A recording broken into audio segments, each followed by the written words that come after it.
African people say no. He decided to die. He gave his life. And see, in giving his life, then Jesus made an intentional, conscious decision. Not he was the let me see check the joint. Yeah.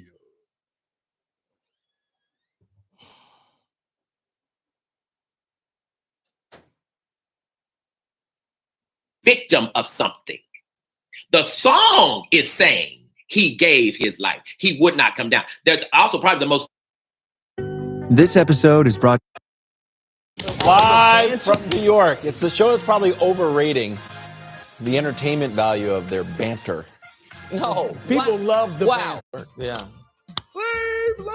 Yeah, like the principle the microphone, of a yes. That's a great and point. says, that was great. We don't do this. Stop booing. This is not who we are. And it was a very unique moment, I'm going to say, in sports history, when you are like, hey, this is who we are as an organization.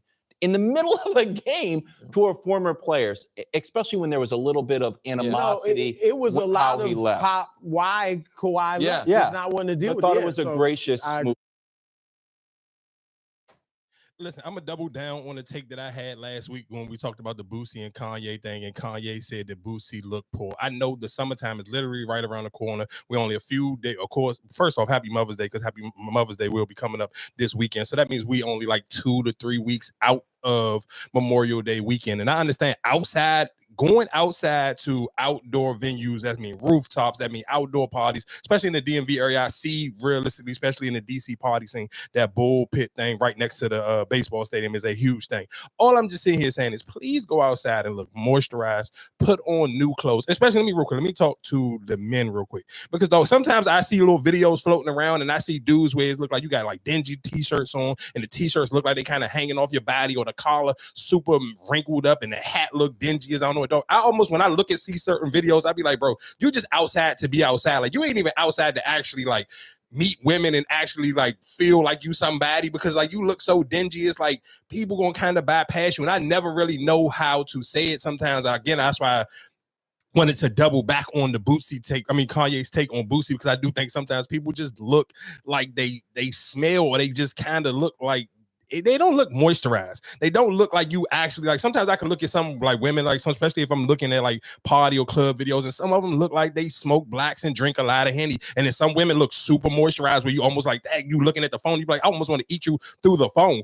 Those situations, so it's kind of hard to explain, but it's just the honest truth. I know people don't never really want to say it, but sometimes you got to tap your friend and tell them like, bro, look moisturized when you outside. Like, it's cool if you want to go outside and enjoy yourself, please drink plenty of water so you can look clean via the phone, because if you don't look clean via the phone, I know in real life you don't look clean where you at. So all I'm just saying is drink a lot of water, moisturize your body so you can actually look like you smell good, and hopefully realistically you do smell good, because I be looking through the phone sometimes and be like, bro, y'all just look like y'all stink, and this just don't even look like it's something that I want to even be a part of. But anyway, going into new music came out this weekend, and all I want to say here and say, this is not a drill, this is not a paid promo. Dog, Doechii on that West Side Gun song Egypt, the remix, oh my gosh, she absolutely blacked out on that song. And it was like, and I'm one of those people where y'all know for a fact I kind of been fighting back and pushing back on the whole Doechii conversation, because I felt like a lot of it was over analyzed and a lot of people were just putting gas on it, until you actually, sometimes you got to hear somebody rap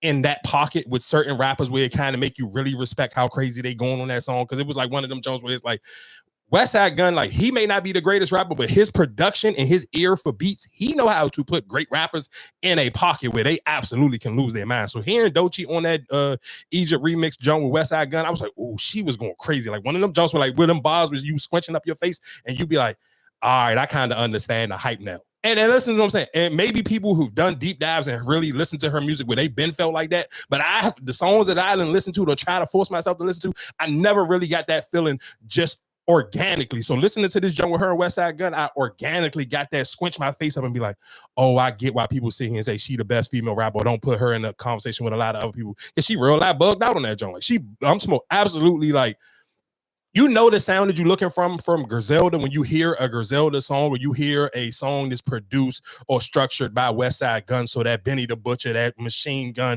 like when you get that face and you get just like, okay, I hear you. Like she get into that pocket. She really got into that pocket. So she, like again, like I said, shout outs to Doechii.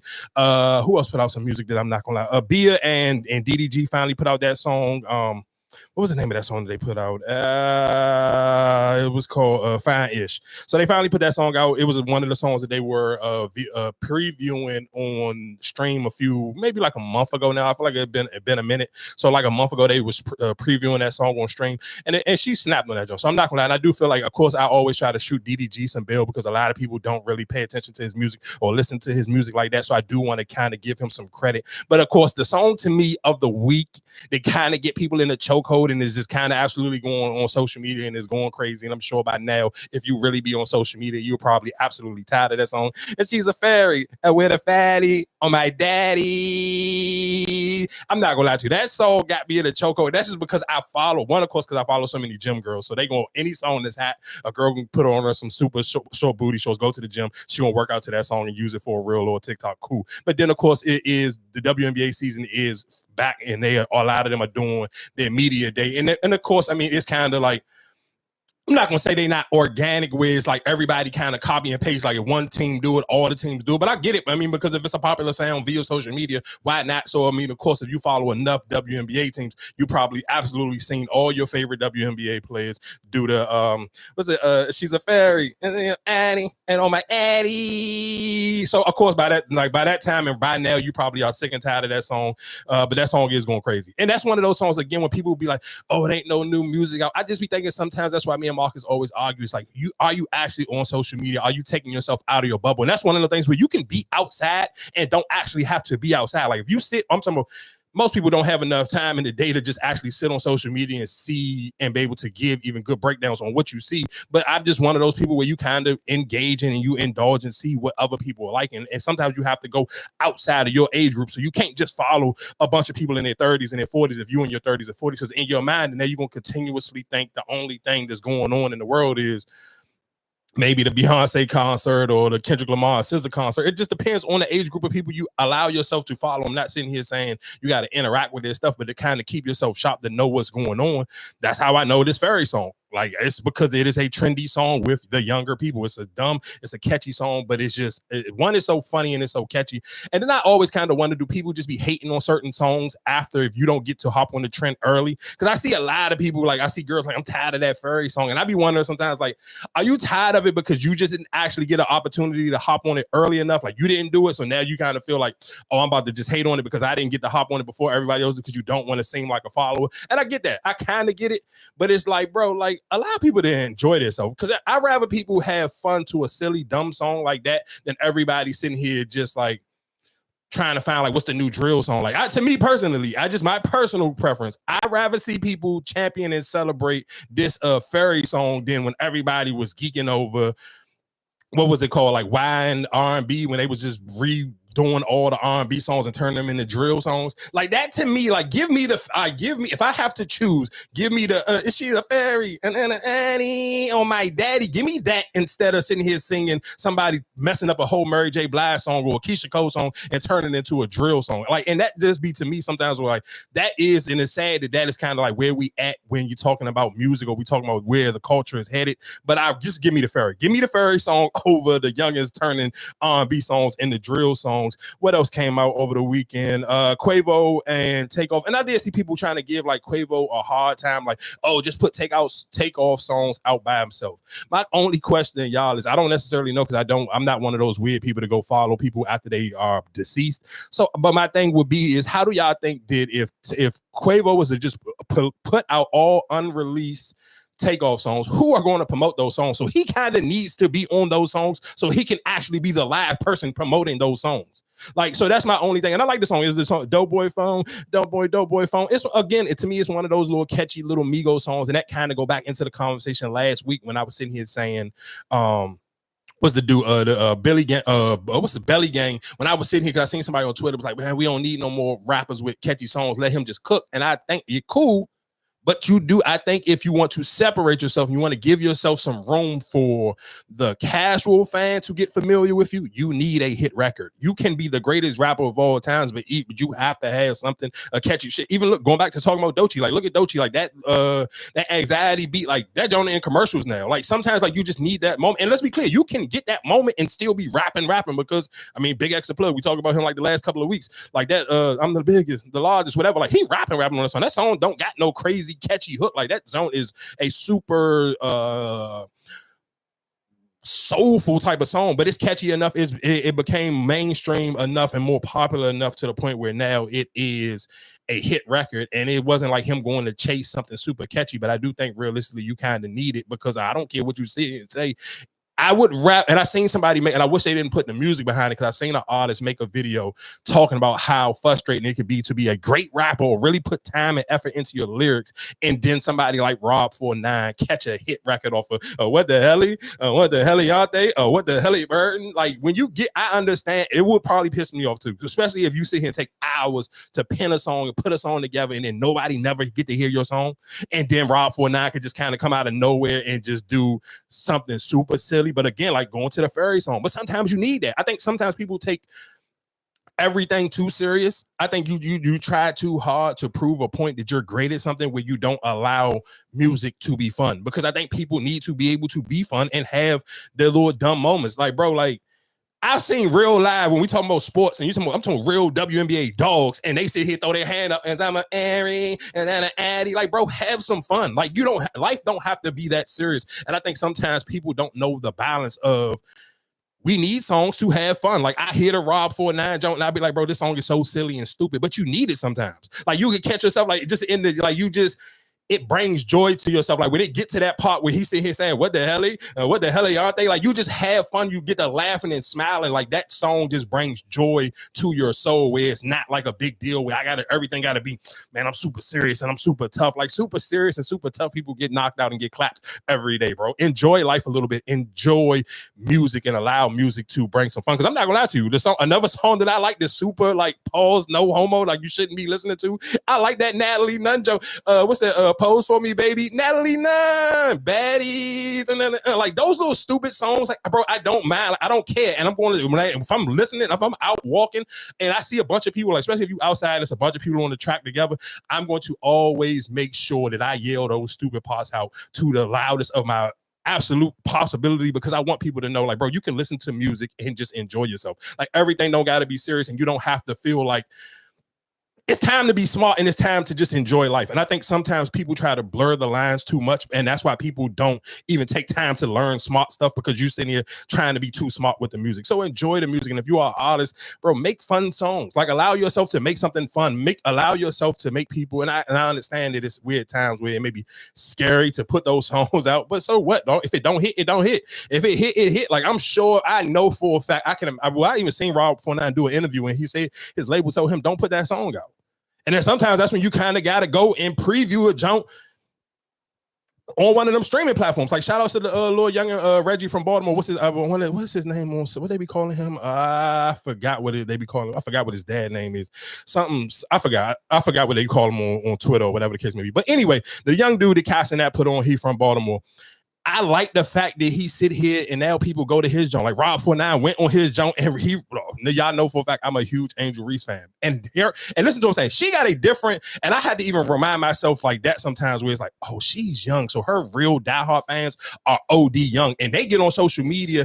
Like when I see people when I hear other like media personalities, and they get upset with like the Kendrick and Drake fans. And sometimes you got to realize it's not people your age having those groups. Some of these artists are so big that they do have younger fan base who don't got nothing else but to sit on social media and go back and forth and argue or get super excited about anything that had to do. Because that's how I see a lot of that stuff, especially even with this joint. Rob 49 played the Angel Reese joint, and it was like her fan base ate that song up immediately. And I know they're gonna go crazy, but again, sometimes it's like he's smart enough to know, like, okay, cool. I know that this girl, he young too. I know this girl got a huge fan base via social media. I could pop this little pot out on the stream. Now, boom, they gonna go crazy, and they eat the joint. I seen the joint. That joint had like over 1 million something views on that. It was like a snippet, literally like a 30-second snippet of a song, and they went absolutely crazy with it. So again, like I said, if you are somebody who you create music, bro, enjoy yourself, take your time, and put out something fun. It's the summertime. Like nobody wants to be super serious and super tough the whole entire summer. And that's why that Drake No Kid song went so crazy. And I told y'all when it first came out that was going to be the biggest song with that project. And it is, because again, people want to have fun. People want to be able to make Instagrams and TikToks to fun songs. Like they don't want to sit here and take this self serious. People want to be able to make stuff fun. And I guess what else? I guess, matter of fact, before we get into anything else, I do want to give Asia Wilson some credit, bro. Nike did their big one with this Asia Wilson commercial, dog. Oh my god. So let's go through this one more time. All right. Okay. Asia Wilson's on top. Can't take her spot. She's a real one through. Okay. Girl, let me show you how a professional does. Now, I don't want to let it go too far because I don't want to get a hit with a copyright joint, because I don't necessarily know if Nike, wherever they got that beat from. But just to that part right there, she got 2 different separate commercials for these new A1s that do come out, I believe, in 2 days. What is it, May 6th? They come out in May 6th, bro. And when I sit here and say Nike did their big one, like this was probably the closest that you will get to a late 90s, early 2000s Nike commercial. Like that, when Nike actually used to put some type of effort in Black culture into the commercials, where it made the shoe commercial resonate, almost felt like a mini like a series. Like when you see an episode of Martin or you see an episode of Fresh Prince, and you kind of think about those Nike commercials that used to come out during that time, from even the Gary Payton and Kevin Garnett commercials, and the Tim Hardaway, what was it, the Fun Police Jones, or the previous early WNBA women, the Lisa Leslie, the Cheryl Swoops, Dawn Staley Nike commercials. Like when you remember those commercials, and it's a channel on Instagram, and I forgot, is it Throwback? I think I forgot. It's something called maybe Throwback Nike commercials. I can't remember what it was, or Nostalgia Nike commercials. It's something like that. It's an Instagram page that literally all they do is upload old Nike commercials. And I've been seeing them recently, and I've been following, and I've been liking the page, sharing the post when I see those videos. I mean, those old commercials come up, because it do just remind you, like Nike used to have a brain. And me and Marcus talked about that before here when we talked about how Anthony Edwards kind of got the most fire shoe commercials right now with Adidas. So it was kind of like, and it's so funny, like, well, you can see that Nike may know, and I'm sure this maybe have a lot to do with just who Asia Wilson is, because there is a lot of gems and breakdowns in the commercials for herself. Because I can even read some of them out, where like the young girl got the beads in her head and it's spell out Asian name in the commercial. Then it was another Joan with a bow rest that she used to wear when she was younger. She had the little girls wearing the bow rest in the commercial, where it's the logos of her hair, like her Nike logo, her signature logo. They have like it made into bow rest, and they got them in her hair. And the other little girls is doing the playing the patty cake in the joint. And then even in the church, it was a church that her grandma and her used to go to in South Carolina, and they got an older woman in there playing her grandma. So like when you seeing like little stuff like that, and then they got Dawn Staley in the commercial, they got her mom and her dad in the commercial, and then they got even a chicken spot that she used to go to in South Carolina. So when you see like all of those little small things, and sometimes I even thought about it where it was like, I kept telling y'all, like, I understand, like, for all the clock fans, like they be like upset, like, oh, when Nike gonna drop her stuff, they just doing anything to her. I don't think she has no identity for them to be able to brand and market it on. So you kind of can't rush it out. You have to take your time, because even when I'm watching this commercial, I thought about, like, even for Paige, like, I don't necessarily know if you could jump out there right now and give them this type of authentic type of commercial that make people buy into the person as well as buying into the brand and the Nike shoe that they're trying to release, because a lot of that stuff matter. Like when we talk about Lil Penny and the pennies, like Secret Service can't guard me for, and I was a huge Lil Penny fan. I'm talking about I was a Penny Hardaway fan, but I had the little talking Little Penny doll that was like a Chris Rock voice inside of that. So you sitting here thinking about those nostalgic moments and those characters and that type of culture they built around the sneaker to even sell the sneaker more. I don't necessarily think every Nike person, probably outside of Ja Morant, has that type of brand to even build around. Like I said, I don't know all of these people's stories personally, but if I'm just going off of what I see and how they represent, how they carry themselves, to me, Asia Wilson was absolutely the perfect person to make this commercial for and make this commercial have that nostalgic feeling, because she is like in real people age, she's not old, but in WNBA or sports age, which probably especially WNBA age more than NBA age, because they are a little bit younger when you're sitting here saying even older. And it's so crazy they still got to do 4 years. What you think about when people say older WNBA players, I believe Asia's still in her 20s though, but that she been in the league for, I think, like this going to her either her 8th or her 9th season. So that's still kind of of course a veteran player at that time, but she's still young, but she's in that age group where it's like, she's old enough to tap in with her fan base. Realistically, is old enough to understand the nostalgic feeling behind this commercial from the younger players who don't have no type of older people when it comes to their fan base that can even connect to this commercial. So again, like I said, shout out to Nike and what's the young Obama daughter name? Is it Melania? I don't want to say Melania because I know that's out of pocket. That sounds like a Trump kid name. But the younger, one of the Obama's daughter. I apologize that I can't to remember her name off the top of my head, but she directed this video, and that to me is even more fire. Like that, just like those things that kind of tie hand in hand with that situation makes it 100 times more even cooler from it. Just like that whole nostalgic feel that commercial has, that I got from watching that commercial, even wanting to share that. Like, bro, like I said, literally we talk about it all the time. The only other basketball player I've seen even have close enough to a commercial that fire has been Anthony Edwards. Like Nike has not put up a legit fight with a good commercial in God knows how long. So I am kind of happy that they took it and swung the bat and they hit a home run with A'ja Wilson, because I mean, to me, nobody, it's like she's one of those players where you can't even argue how great she is. So it makes it make 100 times more sense to give her such a fire commercial, because it was like literally a home run for them. Like, I'm not even gonna hold you. Like the next Nike person that I probably would sit here again, like I said,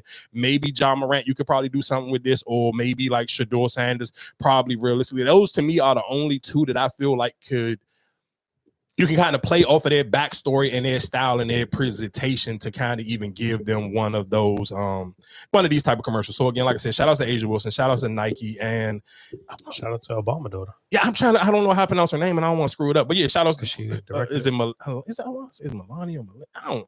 I don't be trying. I don't want to sound dumb as ish, because I'm not gonna lie. Real quick, I did like when I seen the way people like who like really don't be into. Like maybe don't like really pay attention to Joe Budden podcast. Like, bro, the way people was going so absolutely, like I'm talking about people that I know for a fact don't watch that show. Like, you follow people enough on social media to kind of get it. And like sometimes when clips just go so viral, and I didn't even realize how popular Mark Lamont Hill was outside of, like, I know him from the Breakfast Club, and like I'm not really a huge, like, I watch CNN casually, like here and there, so I'm not really familiar with his work from when he was on CNN. But bro, so many people was smoking ish. I was like, oh my God, like, bro, I don't never want to come off that dumb. And I'm sure realistically, if you podcast enough, we all have the like, thank the God that your show ain't as popular as Joe Budden. Seeing hundreds of thousands of people calling you an idiot. Like, I felt for ish. Like, I felt bad. Like, bro, Mark Lamont name was trending. I don't even think he even on Threads, and his name was trending. I'm talking about hundreds of thousands of people calling. That's what in the spaces shit they be using. That's what, because I ain't see it on Instagram. I saw it on Reddit. All that, what's named the conversation today. I saw that on Reddit. So that's what I'm saying. That's more of a Twitter and. But you know, they got they clip their, of course, people clip up their episodes where they got their Joe Budden community or whatever the case may be. But sometimes sometimes the clips in the conversations, I think more so. That's what I'm saying. But I'm saying, I think more so like with Twitter and all that community. Like, I feel like that's more of where the talk come from. Oh yeah, no, for sure. It come from there. But I'm just saying, I'm talking about, bro, they was dragging him. Like, they was dragging Ish to hell. Like, they was between him and Paul Pierce. I don't know who got dragged more. Probably, maybe Saquon Barkley probably got dragged more out of this last week that just passed. But bro, they was doing Ish dirty. And I'm like, and it's so crazy because I do think sometimes you can be the smartest person in the room. And it's so crazy because I think it was like a video floating around of a minute ago where he was kind of like, I never, what did he say here and say? Oh, what was the joke? I gotta play this clip because it just literally came. Let me see if I can find it. JB TV. Oh. Yeah, hold on, wait a sec. And it's literally, this jump just stopped coming back around. I literally just seen this jump. Oh, they might have. Is this it? Oh, here you go, yeah. Behind the scenes so you can mark it up and clip it. You want to avoid accountability. Let me say this on your behind the scenes so you can mark it up and clip it. There's nobody in black media that's just gonna shit on me academically. Mark Lamont Hill, Dr. Umar, whoever else dick y'all be on, nigga, I'm smart. I'm well read. I don't gotta have the degrees, and I got a bookshelf to prove it. That's it. I'm not. Yeah. So again, outside from sports to fucking history, my nigga, I could talk. Define shit on you. Again, I said this before. People are more knowledgeable than me in certain things.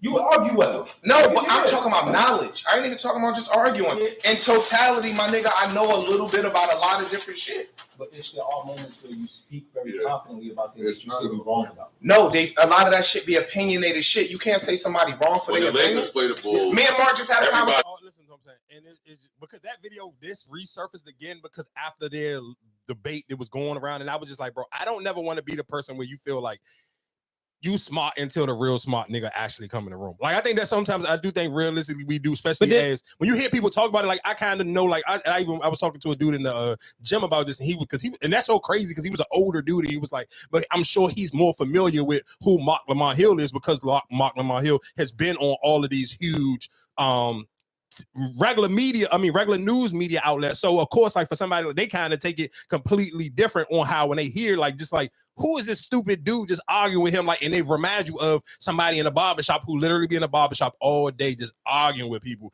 And he probably didn't even get his hair cut that day, or he already been got his hair cut and was still staying in the barbershop for hours just arguing. When I seen that jump from Ish, I was like, damn, bro, I felt for you because he do normally in the room with the rest of them and Mark ain't there. He do sound like the smartest, most well-read person and the more educated person. And then it's like, until you really get into a room with somebody that's really educated. But that's why because like even when Chuck and Shaq got into it about what's the name Father, and they was like, just because you getting loud don't mean that you're right about it.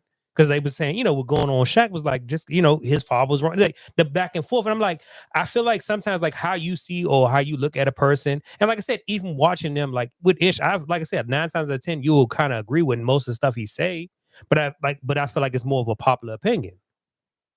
And that's why I say even that conversation that they was having, you probably just going off of your popular, you know, the popular opinion and not knowing your facts. And Mark Lamont Hill checks you, facts. Yeah, it's actual facts. I just was like, damn, I don't want to come off to the world is like dumb, like where it was like, man, people was because like I said, I know that conversation got so loud, it was louder than like even like they showed the clip of, I think was Wiz Khalifa when he said something about the flat earth shit, and Wiz Khalifa Joe ain't go as crazy. Because why? Because we know Wiz Khalifa always high. He don't know, you know what I'm saying? So exactly. So people didn't pay as much attention, and Wiz didn't raise his voice. So and that's why I say I feel like a lot of things is just like we going off of because the way you present it to me, all right, yeah, it's right, but it's just like all right, but you know what I'm saying? Like actual fact wise, is that true? Yeah, of course it's not. Like I said, but I guess we can kind of go in there, but while we wait for Erica, I guess we can kind of talk about the Tyrese Halliburton and Giannis the Albuquerque. Damn, I don't know how I'd be screwing up his name. Giannis. They had a back and forth, and let's be clear. I think realistically,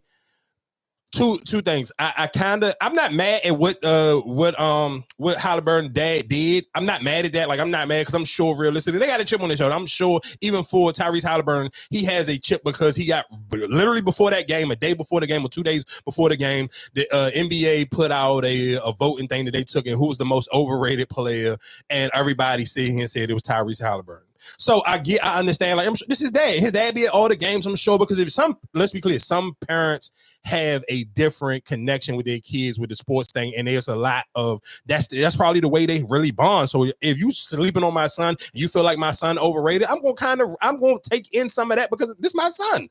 So I'm not mad at him because the same way when you see John Morant dad get hyped in there, like, again, we talk about WNBA players, Courtney Williams dad for the Minnesota Lynx. Like it's some people who their parents have a real relationship with that kid because that's how them and that kid built their relationship as a kid until they are adults. Because this was their first coach. This was the first person that hands on, and some of them even got multiple kids, but they end up building a different type of relationship. So I'm not mad at the dad for really feeling themselves because you feel like, all right, Giannis supposed to be one of the faces of the NBA. My son just put him out, and he literally just got the game winning bucket on you. So yeah, I'm gonna talk my talk. I'm gonna pop it. But my only thing was, and when I first seen the John, I was like, I just want people to have that same type of energy for him that I know that they would have for John Morant. And I do respect everybody who did. Well, I was like, okay, cool. I like the people holding his father foot to the fire and calling him stupid and sitting here saying all types of things. He ain't going to the game no more. Yeah, I mean, because the Indiana Pacers said that he was until further notice. I mean, and I think that's realistically only. Let's sit here and say I don't think they will, but let's just sit here and say hypothetically, if they make it to the championship, they're gonna let his dad come. They not gonna make it to the NBA finals. But if they did, I think that they would let his dad come. But that's what I'm saying, and that's why, like, even when Chuck and them was arguing about this, and Shaq was just like, "Oh, you get this all the time, like, stop, man up, stop." But you also got to be in protocol with even with safety or anything like that. And it's just like what's name said, what was the when Toronto won the championship, was it Toronto, and they ain't let Obama on the court, the owner. What's the black guy? They didn't let him on the court. Remember, they kept saying he got his credentials. Like, they wasn't trying to let him on the court. And they was like, so what's the difference? You know what I'm saying? Like, that's his father or whatever. He should be on the court and all this. And that was the whole argument with even with Chuck and Shaq. And it was like, nah, he don't belong on there. And like I said, I get both sides of the coin, but it's just like, to me personally, I feel like you didn't have you can't say your shit. You can talk your shit, but you go into somebody's face. Because if he would have put his hands on you, then what? Then Giannis I mean, of course, but I think that's realistically. I mean, that's for any circumstances you can kind of sit here and say. As a man, you kind of know the chances that you taking. So it's like you can't see. That's what I'm saying. We didn't see the whole hanging, because that's why I said I think Ernie or somebody. No, Giannis. I think they went to Giannis Pro, but that's when he's talking about he had the shirt in front of him and all that. Someone said, "Yeah, my son fucked you." Like, we didn't know that. All we saw was them. You know what I'm saying? Like that angle. Mm-hmm. We didn't see what actually was going on and that's when, because Ernie was like, "Well, would you change your view on it?" He was talking to Shaq, and he was like, "Nah, y'all just soft." It's like I said, I get both sides of it. Yeah, I mean, I get both sides, but I'm not, like I said, I'm not mad at his dad for that, because I can just imagine where it's like, bro. Again, like, Giannis is one of those players that people, I mean, the conversation has died down tremendously now, but after he won that first championship, it was a lot of conversations of Giannis being the next face of the NBA and this, that, and the third. So if that's the case, and my son, who literally just 2 days ago or a day ago before that game, it was a list that come out of polls, and they sitting here saying my son was the most overrated. So you sitting here saying my son just put out one of the players who y'all was trying to sit here and say he was the face. Listen, I'm saying sometimes, just you got caught the best. Yeah, you got caught raw emotions. You got caught emotionally. Of course, you let your emotions get the best of you. Because like I said, I'm sure you wear that chip the same. But no, you see, because you ain't the first person to put him out in the first round. That's why I'm saying, like, your emotions get the best of you, and I get it. Like I said, yes. We had that conversation just now. Oh, and that series, that whole series. I'm not gonna say the series, but the aftermath. They no, not even just that. I'm just saying it was chippy because Tyrese had his little back and forth with Dame, like 2 different games, and these was games that Dame wasn't even playing. One of the games he didn't even play in, and him and Tyrese had their little back and forth. So I can understand, and I can only imagine what that conversation was like towards leading up to that. So I can't be mad at the dad for kind of like, but the same. He's a referee. I didn't even, and that's another thing. He's a referee. Referee or what? They say I don't know if it's like college level, but they say he's a referee, and that's the sad part. Like, because you kind of me a father first, so I mean, you're a father, but you let it get the best of you. I mean, I'm 50-50 with that one. I ain't gonna sit here and say he got the best of him. I just think, cool. Like, I mean, I ain't mad at him. I'm not mad at him. I'm just, like I said, I don't have no problem with it. As long as they care, as long as people talked about him the same way I know they would have did John Morant, that us, or as long as I heard people call him an idiot or call him out of name, I'm cool with it. Yeah, like, as long as they did that, because I didn't want people, because at first, when it first happened, people was kind of being tender and acting like they really didn't want to say how they, besides, of course, between Shaq and Charles, they gonna keep it a buck anyway, and they gonna argue regardless. So I didn't expect nothing else from them too, but I'm just talking about everybody else, like on ESPN. Sometimes I be wanting to hear like how y'all gonna really call it. So again, like I said, while we on sports real quick before we get into anything else, I do got to give Ant-Man his credit, because dog, he had all the writers, like, they get a vote. They had Lakers in 6, Lakers in 7, Lakers in 5. You know what really turned me up? Paul Pierce. Even they had Anthony Edwards is not looking at.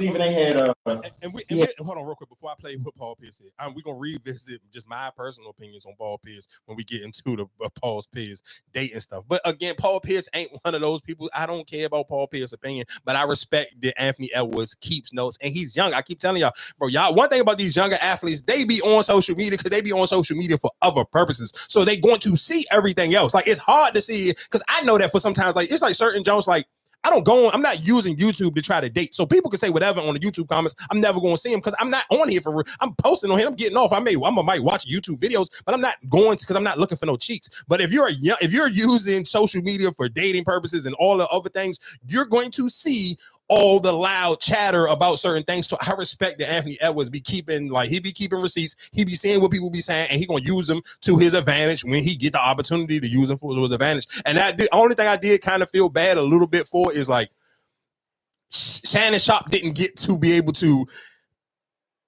even of course people was clowning him about because of course the Lakers end up losing in 5 instead of winning in 5, but he didn't even get to really get to like have his moment on ESPN after that, where it was like Anthony Edwards kind of get the clap back at you, and you kind of just like you just on nightcap. I kind of like. I mean, that's because it ain't the same, right? It ain't the same.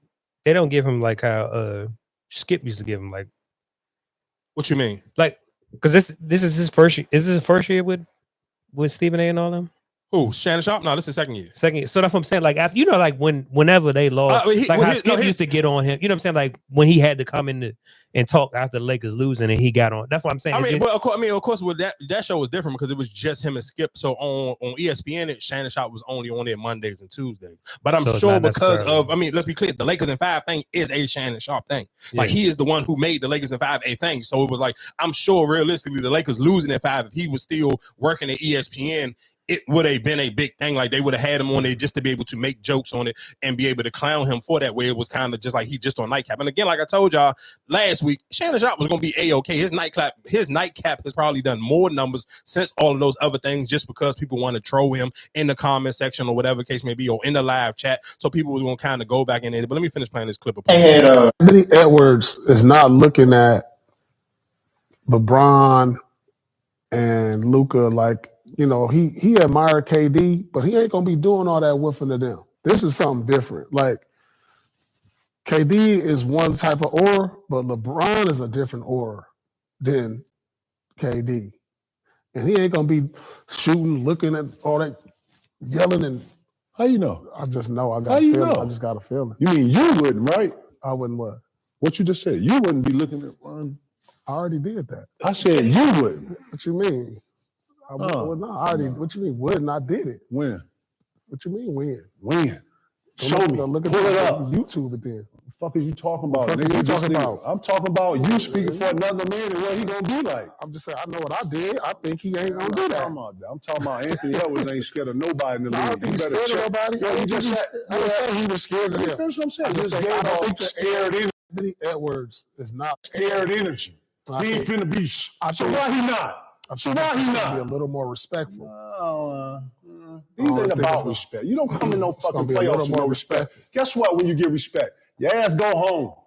When you get respect in the playoffs, your ass go home. On what Luka did to them? You said Luka. But they're still the same team. Fear these niggas, man. I ain't saying. Hey, hold up, because I wanted to ask you this too, because I like how even Detroit, how they had their old players. Do KG need to go back to Minnesota? What you mean? He be going back? He be at the games? Oh, I thought he was just more Boston because he won a championship in Boston. Hell no. I never seen. No, that's what I'm saying. I haven't seen him in like even with Melo in New York. No, he went back to Minnesota last year when they got. I want to say.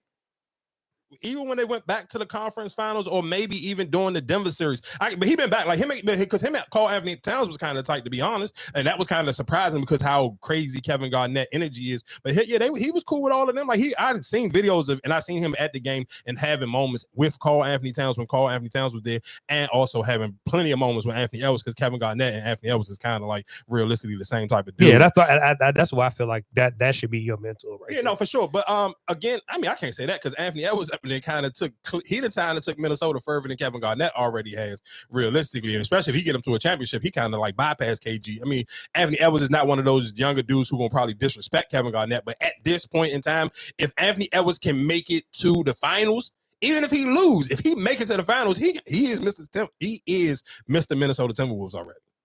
Like he kind of like how people having those crazy conversations about Jalen Brunson right now. And I'm not a New York Knicks fan, but I grew up in a house where my dad is a diehard Patrick Ewing's fan. So hearing people sit here and say that Jalen Brunson is the best New York Knick in the last 30 years, that to me is kind of crazy. Hold on. No, because the conversation me and Dad had the other day, and I told him, I was like, when you talk New York, I was like, more people know Melo than they know Patrick Ewing right about now. And he was like, what? He's like, whoa. I said, no. I said, listen. I understand this, but like even that incident he had when he was in Madison Square Garden and they didn't let him in the game or something like that. They didn't know that was him. Yeah, I think it's an age group. And that's what I was trying to tell him. He was like, man, that don't make no sense. What are you talking about? I said, I get it. I said, but Melo is more. I said, Melo and Jeremy Lin right now, like even all them other players from New York, they really don't acknowledge them like that. Yeah, Starks, I think two things for certain. I think because I don't know why niggas disrespect Allen Houston like that, but that's, I mean, that kind of, and he's in the front office. That's what I'm saying. But they don't acknowledge them. Like, I think the only thing with the Patrick Ewing thing is two things I will kind of give some people some credit for. One is because Patrick Ewing don't look the way Patrick Ewing looked when he played for the Knicks, because he's way older now. He don't got the hot top face. So if you are somebody if you are a younger person, let's just say if you're in your 20s or your early 30s, you never actually got to see Patrick Ewing play in real time, and you only going off of like YouTube videos or whatever highlight videos you may see on Instagram, Patrick Ewing don't look like Patrick Ewing look right now, because Patrick Ewing got the bald head now. He older. He way heavier in the face. His body type ain't the same no more. So it's easy for you. Like even when he went to Madison Square Garden, like if you're somebody young, I can understand how they don't even recognize who Patrick Ewing is. But I still don't believe in the disrespect and sitting here saying Jalen Brunson is the best Nick in however long, and he ain't took them to the finals yet. Like Patrick Ewing been to the finals, and then that Allen Houston team went back to the finals again. So Patrick Ewing been to the finals twice with the Knicks. Jalen Brunson ain't even made it to the conference finals yet. I hear you. That's why. But I told him. I said, he was just like, I can't. Like you. Are you? I said no. I said, but you got to think about it. What people see and who people see is like, because you don't see Patrick Ewing. They don't even show clips or even talk about him. So it's just like, all right, yeah, we just know Melo this, Melo that, Melo. You know what I'm saying? Like that's the last thing you know. And I think, to me, to be honest though, one, of course, because that's an age gap thing, and I do think that's why the NBA should be very careful when. And it's gonna be me like sounding like super American and damn near super Trumpy. You gotta be careful when you're trying to promote some of these foreign players too much, because even just like that lack of like Patrick Ewing ain't a lot of them. And I mean, of course, it got personality to do with it, but a lot. But let's be clear though. But sometimes it's even still a language barrier. You can't imagine. Listen to when the Joker or Luka or even Patrick Ewing, any of them talk, they don't sound as fluent in the conversation and what you're looking for from a sports analyst type of situation to where you can get the Shaq and Charles Barkley type of back and forth banner. So it's kind of just like for somebody like, it's like you gotta be careful when you're trying to promote some of these foreign players, because you're going to need whatever player you're trying to make the face of the league or make whoever else maybe in later time when Shaq and Ken, when they about to retire or go or do something else, you're going to need somebody who can be able to kind of even talk. Like even for Dirk Nowitzki, like I think Dirk gonna have to hide realistically. He gonna have to hide a minute behind Taylor Rooks and Blake Griffin until he really finds. And let's be clear, Dirk Nowitzki do a lot of talking now, and you kind of can see Dirk Nowitzki do a lot of like miscellaneous podcasts, because I feel like he just getting his reps up now, so he won't be as boring. But that stuff matter. But that's why I kind of like. When you look at these players, like even now, when you turn on the NBA TV and you look at these players that's doing these gigs, and it's like, damn, like, I get it.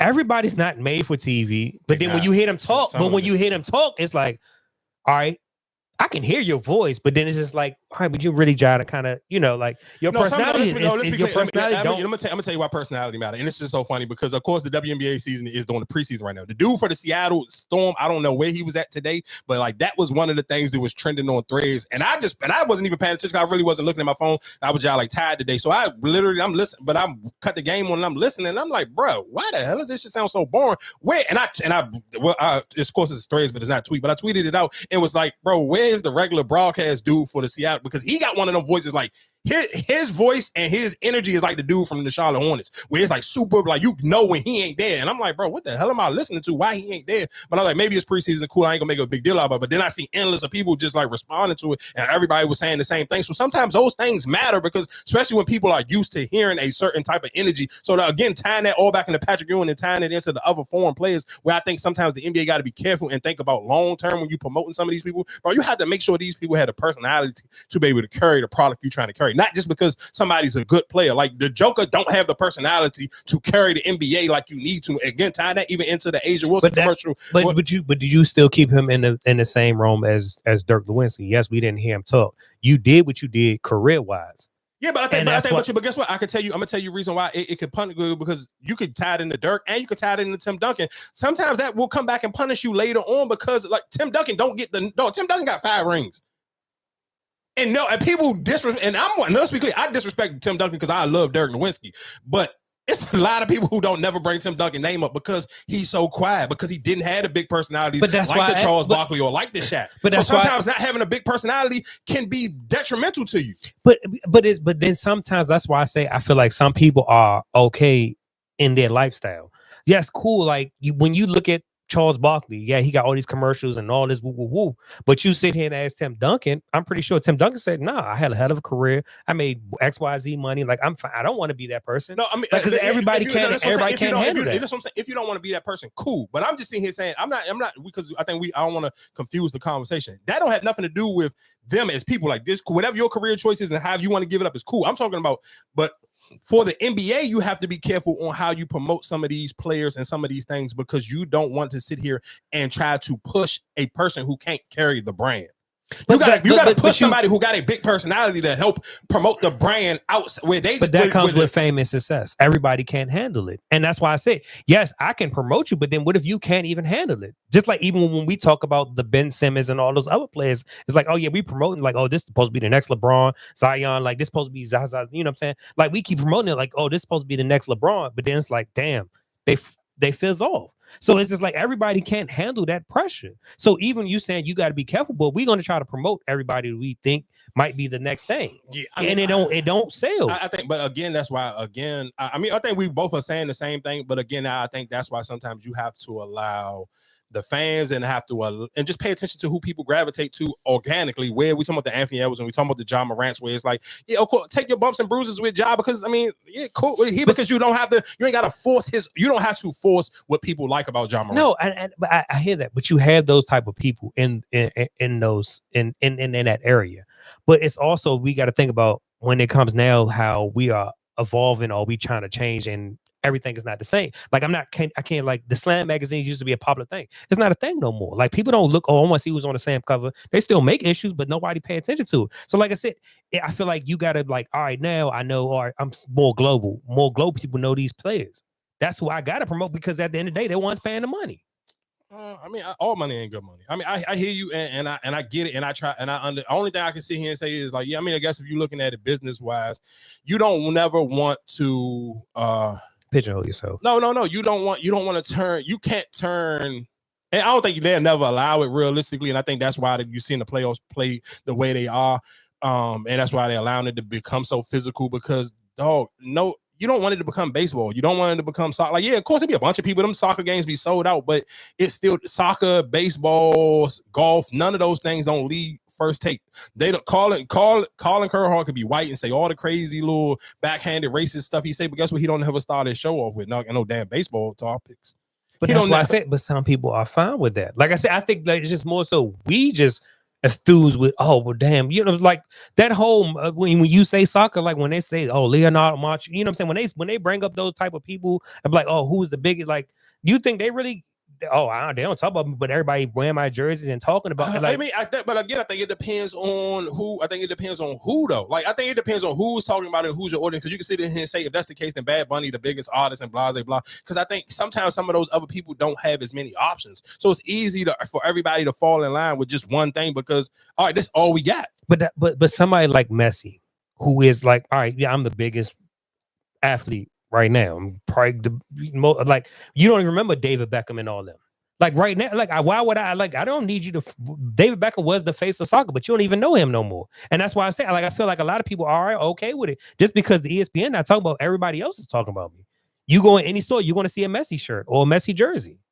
You're going to see a picture of him. Maybe. I mean, like I said, we kind of was on sports for a minute. I guess we can kind of switch gears. My last thing is what's the young dude named that the Giants just drafted the number 3 pick? Boy, you are an idiot. That's all I'm gonna just say and say. Like I don't know why or what gave you the audacity to think that you could sit here and reach out to LT and think you was gonna get his jersey. You should have probably done your homework on who Lawrence Taylor was before you even thought twice about that. Like, just do your homework, though. Like, it's enough clips of hearing Lawrence Taylor talk. He got enough ESPN 30 for 30s. He got enough stuff for me to personally know, like, bro, that's not nobody you should even thought twice about asking, could you wear his jersey number? That wasn't going to happen. No way in hell that was ever going to happen. But I do want to play a clip. I guess we can kind of get into some relationship stuff real quick. I got a question for the guys, right? Listen, right? What would you do, right? Me and my guy go to a basketball game. He bring a little bitch with him, right? His girl catch on to it. He tell his girl that the chick that we with for me. His girl tells my girl. So now my girl like, hey, you was out with a bitch at the game. Do you throw your guy under the bus? Or do you just take the hit? I'm confused right now. I got a question for the guys, right? Listen, right? So what would you do? Would you snitch on your man? Because depending on their situation. What you mean? So you will take the L. You will get in an argument with your girl. Depending on their situation. What you mean? Like how I know I might be able to get out of it, or I like, all right, cool, you know, like it ain't, you know what I'm saying? Like I can get my way out of it, but like his situation, like you might really fuck up some shit. Like if she really believe that's, you know, that's you. Oh no, you're a better man than me. Ain't no way in God's green earth. I'm not taking no L for another man. You are grown, dog. I'm not. It's no way on God's green earth I'm taking an L for you to sit here and it's not happening, dog. You's not about to sit here and throw me under the bus and make me sit here and be in the doghouse with my girl. I don't even care if I feel like my girl is more. She may be a little bit more courteous and allow me to be able to talk my way out of whatever this happened. No, I'm gonna keep it a being. Like, nah, he lying to her, whatever the case may be. Now, all I can do for my girl is ask her. I'm gonna be honest with my girl, but then I will ask her, be like, can you not go back and tell his girl, like, we could pull him in here. You can go crazy on him on your own. And that's what I'm saying. That's why I'd be like, I would take it. I wouldn't just blab like, nah, that ain't me. Like I wouldn't throw it, you know what I'm saying? Like I would take it like, no, because but listen what I'm saying though. I'm not going to sit here and take an L for him. I would tell my girl, if my girl is that cool, like how you trying to describe it, then cool. I'm gonna be honest with my girl and then tell her like, you know what I'm saying? Like make it seem to his girl like you went off on me and you can go off on him the next time he come over. Or so you can kind of go crazy on him, but I'm not about to see him be in the doghouse with my girl just off the strip. No, I'm not doing nothing. It's never going to happen. No way in hell. And I'm sorry, it can't happen. What else was going on in the world? This one was kind of funny. Actually, I came home that day. I was in the house by myself. I was pretty tired, so I went to bed early. When I woke up, Shy was sitting on the edge of the bed eating a pot out of a pot, not a bowl, a pot of Fruit Loops. How did she get in the house? She climbed through the window with a bowl of Fruit Loops. Wait, and she got butt naked and made a bowl of cereal.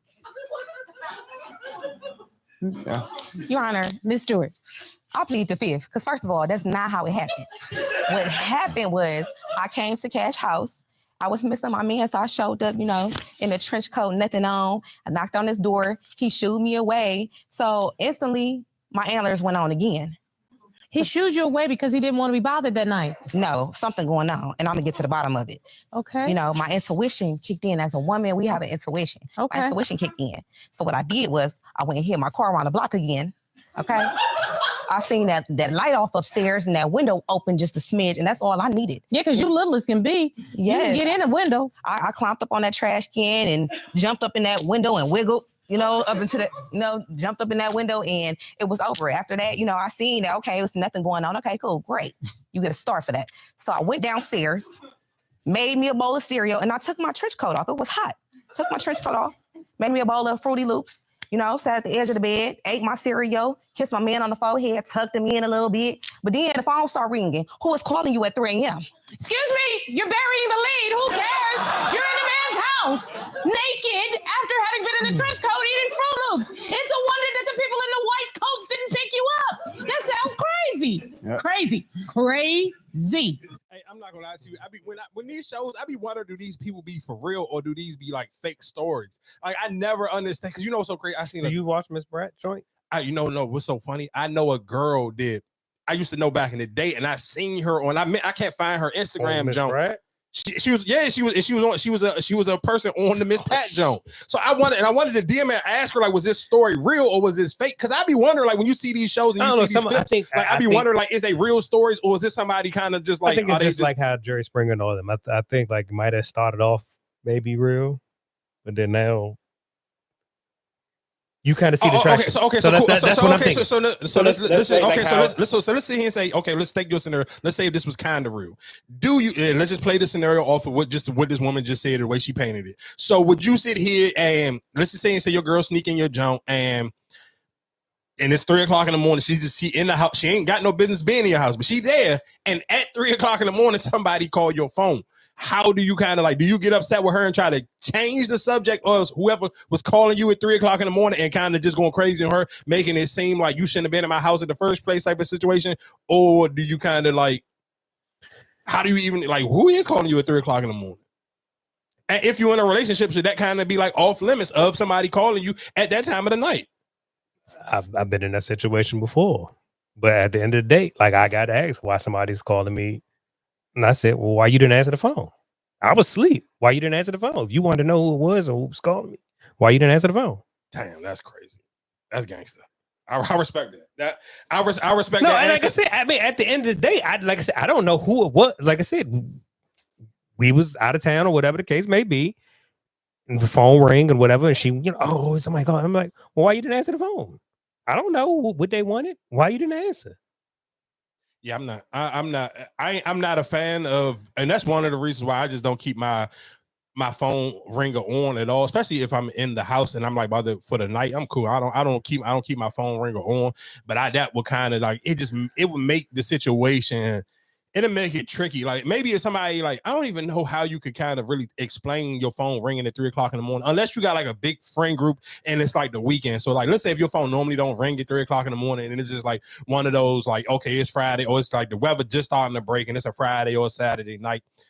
And your phone go off at like 3 o'clock in the morning. I may not even think twice about it. It might not even be a conversation just because, I mean, it's just something like the weather just starting to break. People outside, I know your friends be drunk, whatever the case may be. I may not think twice about it. But if your phone ring off the late night, to me, that 3 o'clock, that 3 a.m. phone conversation really becomes a real conversation if it's the middle of the week and if it's any time during the wintertime, because at 3 o'clock in the morning on the wintertime is only booty call. Like during the summertime and when the weather really starting to break, it's a little bit different because people really be outside. People really be like getting turned up super off the late night. So I kind of understand like maybe one of your friends drunk or something and they just trying to like talk on the phone on their way into the house. So you can kind of feel a little bit different from it. But if it ain't during the summertime, yeah, it's not gonna fly, dog. I'm sorry. Like that one wouldn't be able to fly in most households. Go ahead. But my only question is, right?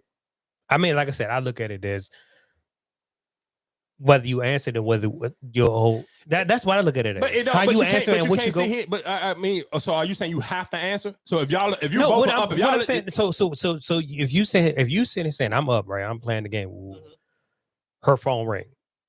I'm like, hey, if somebody calling you, I'm gonna give her the phone.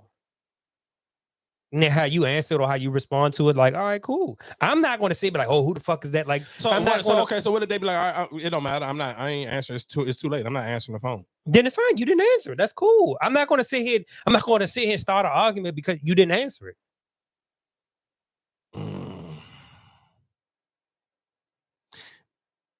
Yeah. Now, but see, that's you're a better person because you're not really a argumentative person. And I mean, you just said that a million times on here, so it may be a little bit different. I don't know, dog. I may have to start arguing with that one. But you starting up. But that's what I'm saying. But why would you even entertain? Like I said, at the end of the day, now if you would have got the phone, because if I wasn't there, would you? My question would be, would you have answered it? But cool. If I'm not there, what am I sitting here like?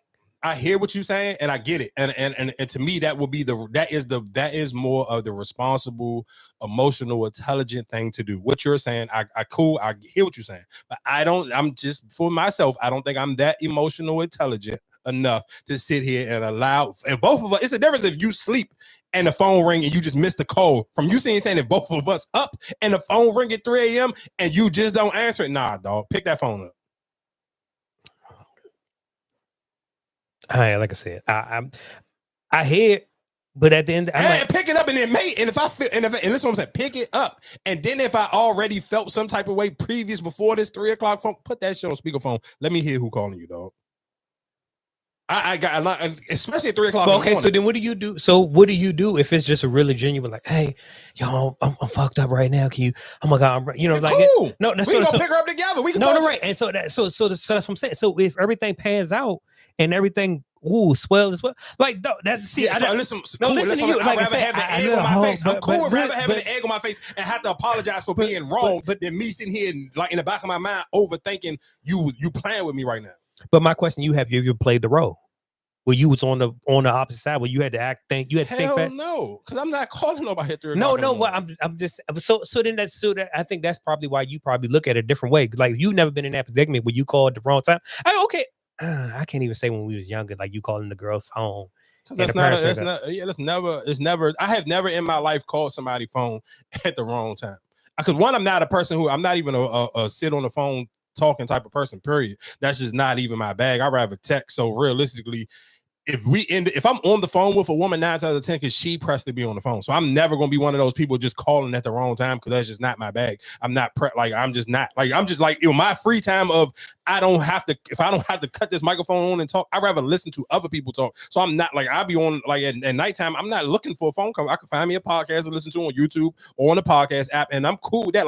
And that could be just me and just so stuck in that mode where when we talk about what they call them, when they call them incels, I ain't to the point where some of them people are where they hate women, but I'm to the point where I'm so okay and so used to not communicating with people. It would never happen to the point where I'm just randomly calling somebody just off of nothing. So let me ask you. I'll send an out of pocket text message, but I'm not calling just. But then my question to you is, right? So if you don't call her, right? So let's say she work nights or whatever the case, and just so happenly this night she was off, right? And she was at your house. Mm-hmm. And whoever she talks to, or you usually at work or whatever, if I'm going through some shit or something happened, I can call you, you know what I'm saying? Mm-hmm. And they call. But you answer the phone. But you, like I said, you're not the person that talks to her on a regular. So that's cool. So answer the phone then and have your regular conversation. But I feel like people in that situation, when you put them in that situation, they're not going to answer it because you're right there. But then once you basically saying you being sneaky. If you can't have the same normal conversation that you would have when your partner is not around, and you can't have that conversation with your partner there, that means you're being sneaky and y'all on the phone talking about stuff that your partner wouldn't like, then you shouldn't be on the phone with that person, period. If you can't have the same regular conversation with that person when your partner is around and when they not, you're so crazy. I got a homegirl. She has a boyfriend. I know for a fact when her and her boyfriend are probably out and moving around and she just want to ask a quick question because she rushed me off the phone extremely fast. So I know how to keep the conversation when she just like, hey, did you listen to Rory and such and such? Or just ask me a random question and just hurry up and cut it off. I know not to hit her back and be like, but I know when she want to have a long drawn out conversation, and in her mind, she may be being sneaky because she only want to have the long drawn out conversations during work hours. Cool, but I have enough respect for my friend to know the difference. Right, that you wouldn't make that call, but just so happening that call accidentally, let's say you didn't think about it and you made that call. And that's why I'm saying, that's why I'm not going to just fly off the handle oh, who the fuck is this nigga? I get it. Everybody, dog, I'm not the only person that you talking to every day. I don't want to think that dog, you might as well have a pager then.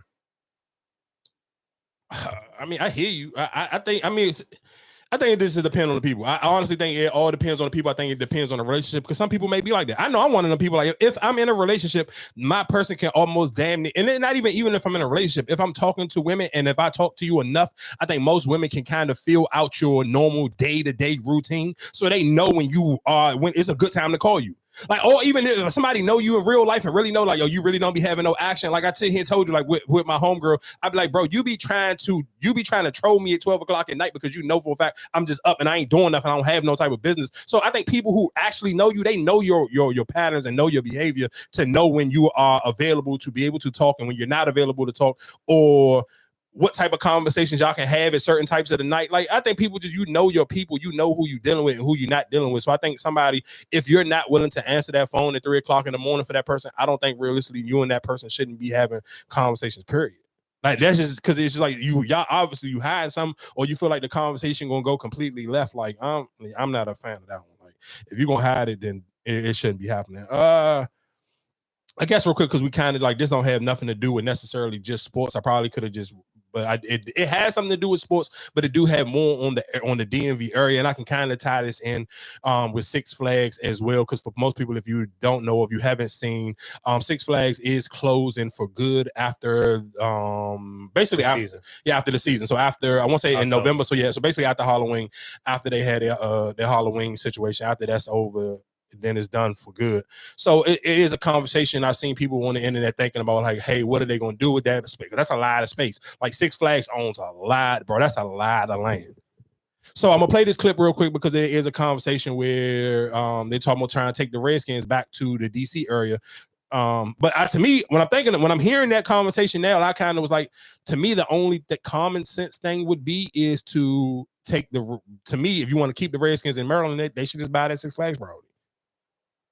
The Washington Commanders are about to build the craziest stadium in the NFL. See, it was just announced that the Commanders are coming back to DC.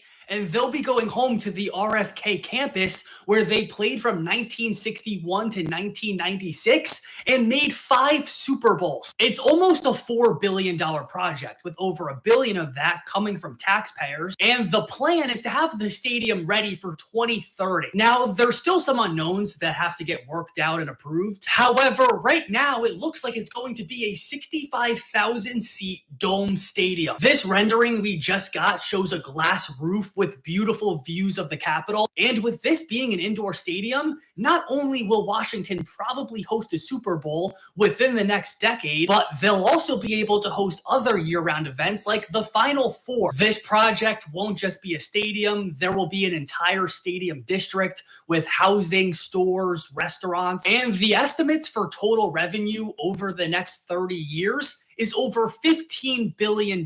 Now, to stay updated on this story, just drop me a follow. All right, so real quick, again, like I said, I think that this kind of go into the conversation we was having where we were saying, like, do I guess if I own the franchise or I own some of these sporting teams, do I care about long time? If I'm just looking at numbers and I'm trying to put butts into the stadium and which one will be more sexy to see and say, oh, we're in the Washington area, then cool. I sit here and say, yeah, go back to DC. But if you still want that aura and that feeling of going to a Washington Redskin game, because I think realistically, even if we're being honest, I think the Redskins is the only Washington team that has a Washington feel to it because it's the only one that's not in DC. No. And so, I mean, and I think it's easy to argue like, yeah, people, let's be clear. People, I do think sometimes a lot of people just love to go to DC. People who do it all the time. They just rush. They just be like, hey, I'm in DC on the weekend. So I'm not sitting here saying that people won't go, but I think realistically to me, still the heart of the DMV at this point, when we're talking about DMV, is realistically to probably carrying the pulse of the DMV. And I know DC people like, well, whatever, it's Maryland. PG County is the heart and the pulse of the DMV area. So you take it out of there, I feel like you kind of lose some of that Washington area, because if you take it back to DC, you're gonna make it a little bit too white. No, but now my question to you, I seen somebody post this the other day when they sit here and said, what is to do in PG County besides going to Jasper's? There's no lounges, no good restaurants, there's nothing in PG County. Of course.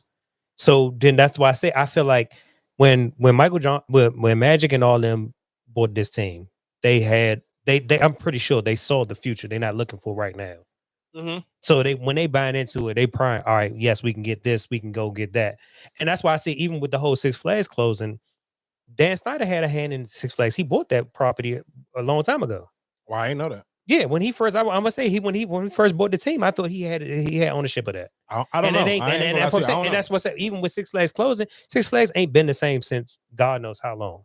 Because even now they try to make you pay for the water park and the amusement park, and half of the park not even open. So I like even people being up mad. I'm like, dog, it ain't the same. If you last time you been to Six Flags, where you just went in, you paid for to go in the park and everything was free. You know what I mean? Like you don't even know, like the water park you got to pay separate. So that's what I'm saying. So I think a lot of people just going off of what it used to be and like, oh no, they need this. No, they don't. Like I said, people not paying. The joint is empty. Done. Half the rides don't work. Like that shit look like abandoned. It look abandoned already. No, I mean, listen to what I'm saying. Cool, but I guess my only thing is I'm cool and I understand. And I believe I had this conversation with, because look how long Lando Mall been closed since that. And they still have never done nothing with it. Yeah, of course, for sure. I'm not. Listen to what I'm saying. I'm not disagreeing with what you're saying. I don't even disagree with people when they're saying there's nothing to do with PG County, and I think they kind of do that purposely. I don't necessarily know what the purpose is or why they do that. I'm not a fan of it. I do think we realistically, I mean, you kind of even got to see it when, if you're talking about like on a smaller scale, you're just talking about, there is outside of the DC star, there's never been clubs that had runs or had as bigger moments or bigger events than any of the Maryland clubs. Like if you just going off of just that comparison, like when Go-Go was Go-Go, like yeah, Go-Go's still open now. Yeah, that's cool. They still be having like Go-Go's, but Go-Go's don't have that same feeling as when like the CFE was the CFE, the La Pearl was the La Pearl, or the Trade Winds, or all of these other places. Because let's be clear, I think sometimes, especially when it comes to like parking lots, all of those things, people be looking at shit like that. And people like, listen, I'm saying, I'm not saying everybody, but some people think about stuff like that. Before that, and we talked about it when I told you me and the homegirl was having a conversation with Coco Jones and Lady London going to be at the Echo stage this week. So like some people don't like riding into DC. Some people don't like the parking down there. Some people hate the parking when the way they hit you with them tickets and all that other stuff. Some people, but I think so it's a turn off to some people.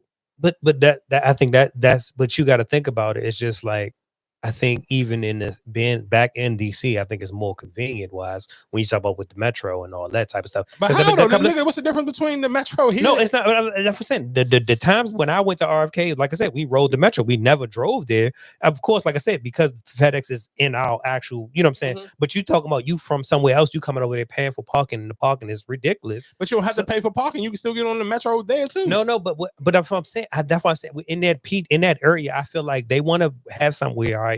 The restaurants is going to eat.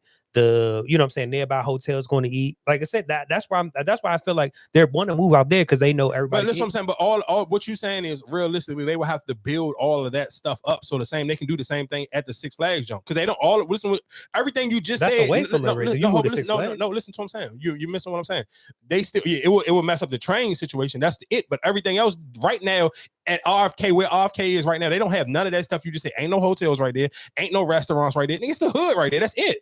Ain't nothing right there but Eastern High School, and that's it. That's all that's right there in that area. It's just a hood, East Street, and fucking Eastern High School. Ain't nothing else right there. But ain't no hotels right there. Ain't no food right there. Ain't no new apartments right there. Ain't nothing else right there but Eastern High School. Right, but you saying go to build a stadium over there at Six Flags for what? That would be purpose. You just remodel. Like I said, even now they sitting there painting the damn stadium now.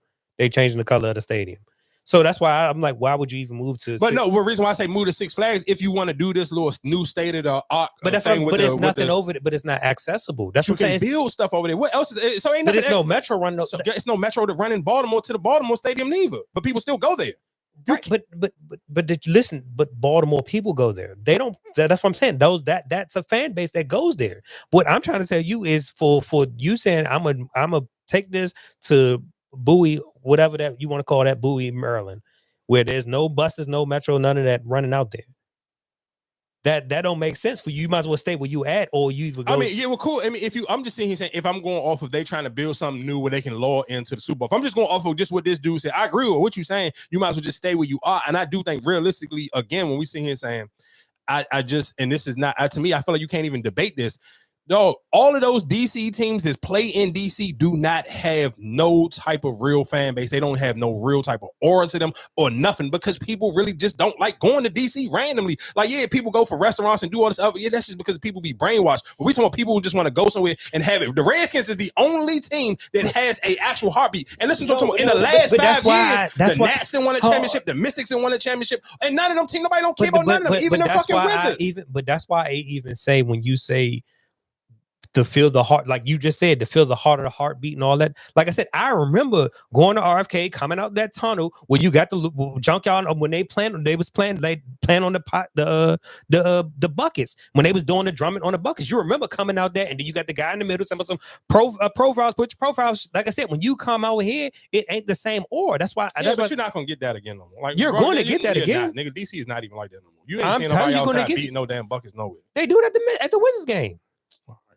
At the concerts, they do that. I hear you. Like I said, if you want some real aura, keep your ass in Maryland. If you move to DC, I'm telling you that Redskin team is going to die down just like the fucking. Nobody don't care about the Wizards. Nobody don't care about the Nats. The last time the Wizards was really something when they was in the Capital One. I mean, when they was at whatever the junk used to be called, when it was the US Airway Arenas, when they was the Bullets here. I'm telling you, more people are more comfortable. Even just when you talking about just go, more people are more comfortable with coming to Maryland than they are to DC. Like people now go to DC just for the looks, the same way they just run to just like, oh, I'm in DC over the night. Man, come on, though. I'm talking about some real feeling and a real aura to it. You better keep that team in Maryland. You move that team to DC, I promise you that team is going to become a whitewash team. And people, the shit may be packed, but it's not going to have that feeling. You're not going to have no home court advantage. Nobody not going to care. People don't go. Like imagine if the Wizards played in Maryland. I guarantee you more people would just randomly go to Wizards games if they played in Maryland. If you sit here saying, I got to go all the way downtown DC and I got to try to figure out somewhere to park, or I got to worry about these kids breaking into my car if I park in the parking garage. People don't want to go, and that's why people just randomly don't go to Wizards games. If the Wizards and the Mystics both play in Maryland, I guarantee you that both of their games would have way more people randomly there. But you know the FedEx is ranked the worst stadium in NFL right now. Yeah, that's just because of the way they sit here and let the jump in the way they have. But they talking about breaking in the car. That's what I'm saying. It's still ranked as the worst anyway if it kept it in Maryland. All right, well, we're gonna see. If they move it to DC, we're gonna see. It's enough teams that play in DC right now to prove my point of what I'm saying is more right than what you trying to see and say. I can look at it. The Wizards should be empty. The only time people go there is if they playing LeBron James or they playing Steph Curry or John Moran or somebody with a big name. Them 3 niggas, for realistically, the only 3 niggas that people actually just go see. If it ain't Steph and it ain't LeBron, and now it kind of was Ja at one point in time. If it ain't them games be empty as hell and them tickets be cheap as shit because nobody wants to go to DC. But the Caps and the Nationals still get crowds. All right. They get crowds that you don't know none of them people that go there. But they still get crowds. Cool. I don't think that's listen, I'm saying. Any team, if you are relying on having a strictly white fan base and a white fan base only, we gonna say, I promise you, that team is not gonna have the fucking feeling that you're looking for. I don't care what you see here and saying. Yeah, you're absolutely right. Do white people still go to Caps games? I'm sure they do. Cool. I don't watch hockey, so I can't even argue with you. I don't watch baseball, but I know for a fact that both of them teams have recently won a championship too, and nobody don't give a fuck. Both of them recently. If you cut on any of the sports radio, they don't even be talking. They talking with the Redskins already. I'm like, bro, you know what team got the heartbeat of the city? But like I said, we've been on this. I don't want to keep dragging out the sports conversation, but like I said, you can kind of just judge and see. We'll see. We kind of just got to let it play out to kind of figure it out. What's this stuff?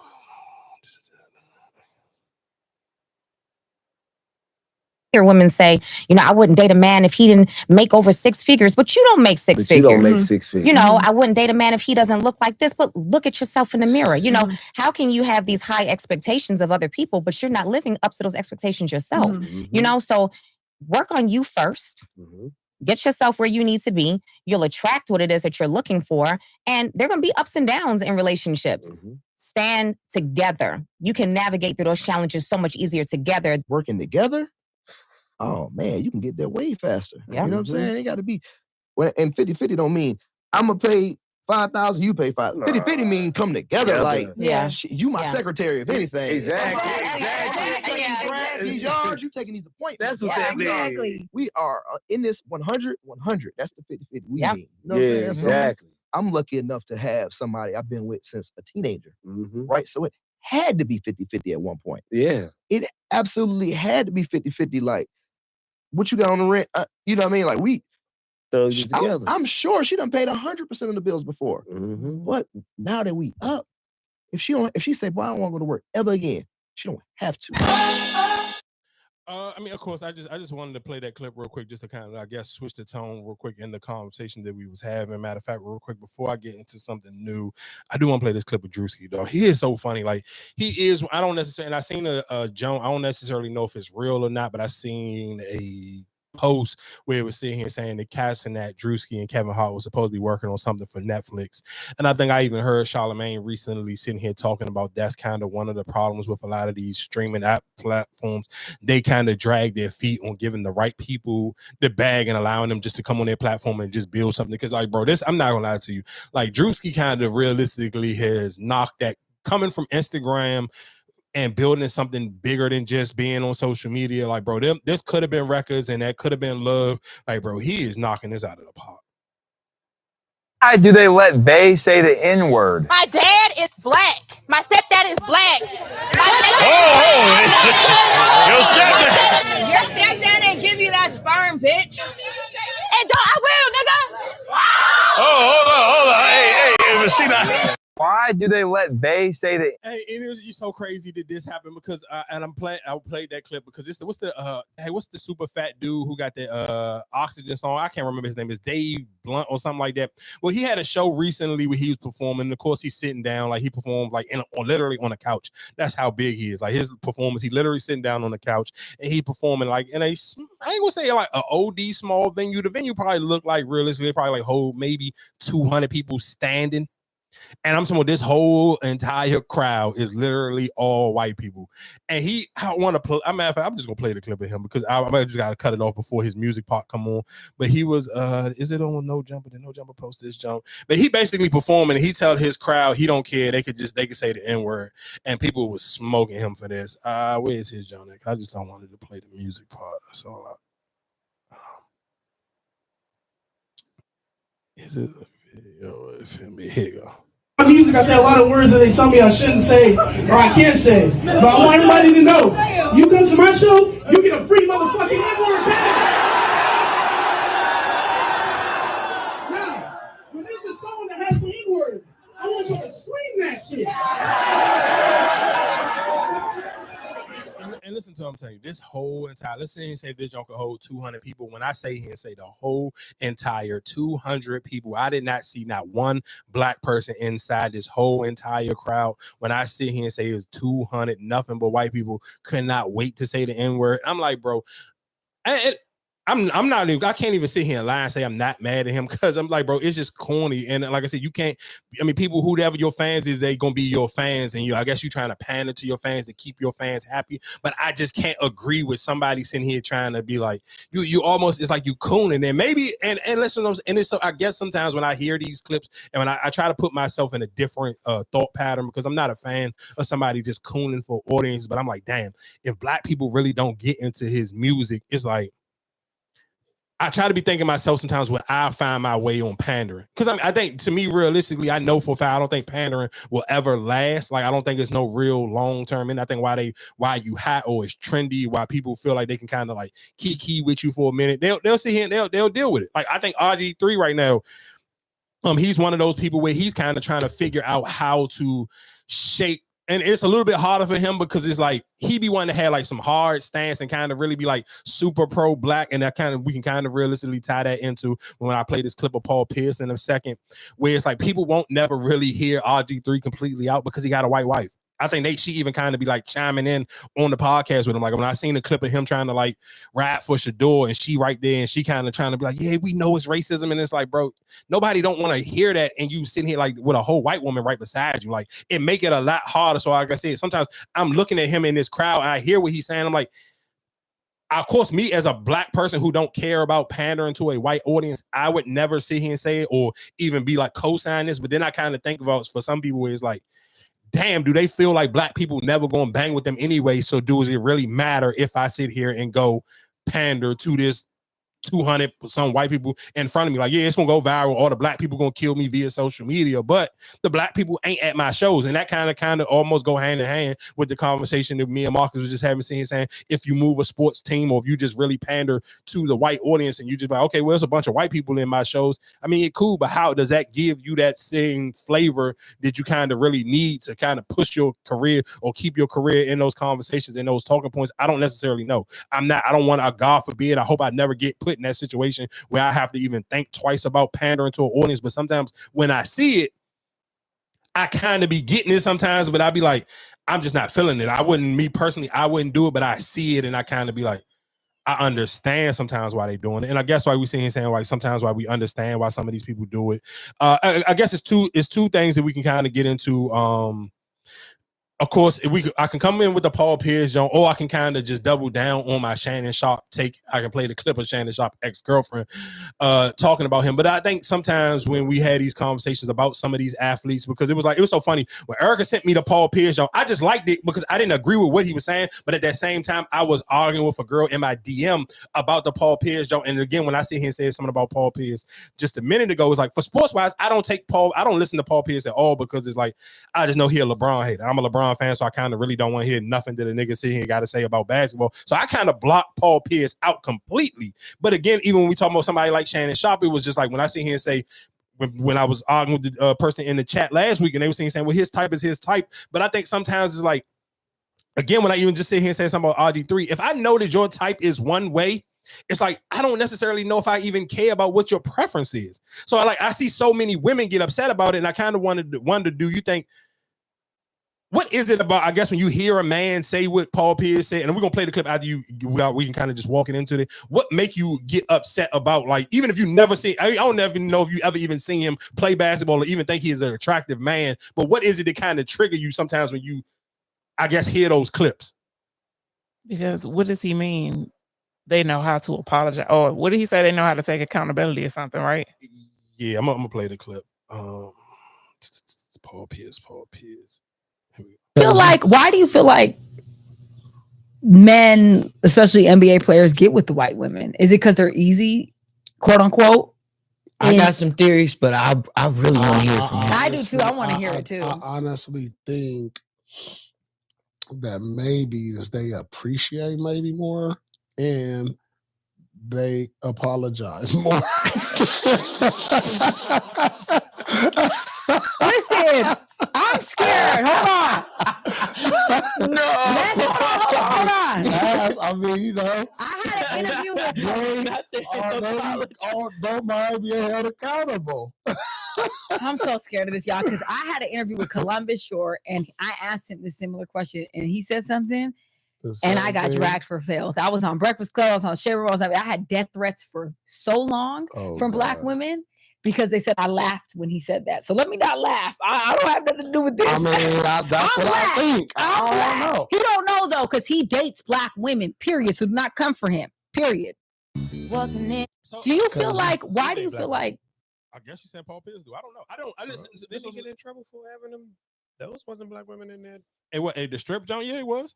You Black women in there? I think it was mixed. It was a mixed group of women. But I think realistically, again, when you hear some of these clips, I just always wonder what does it for women that kind of trigger. Because like as a man, if I hear a woman sit here and say, I only want to date rich men, and if the woman ain't really my speed, or I feel like I'm not even nowhere near going to be in her tax bracket anytime soon, I don't get offended. I kind of don't even care about it. But I think for when Black women hear some of these shits, I don't care if they never even seen a clip of Paul Pierce play basketball before. They just absolutely want to go crazy on it. But it was like, because how many other basketball players actually probably think that don't say it? If they don't say it, then it don't hurt you. How many people probably say nigga, but if you don't hear them say it, it don't bother but I me. think it's more so because they probably know more people that play basketball or whatever the case may be. So, or athletes, they probably think like, that's how y'all niggas think.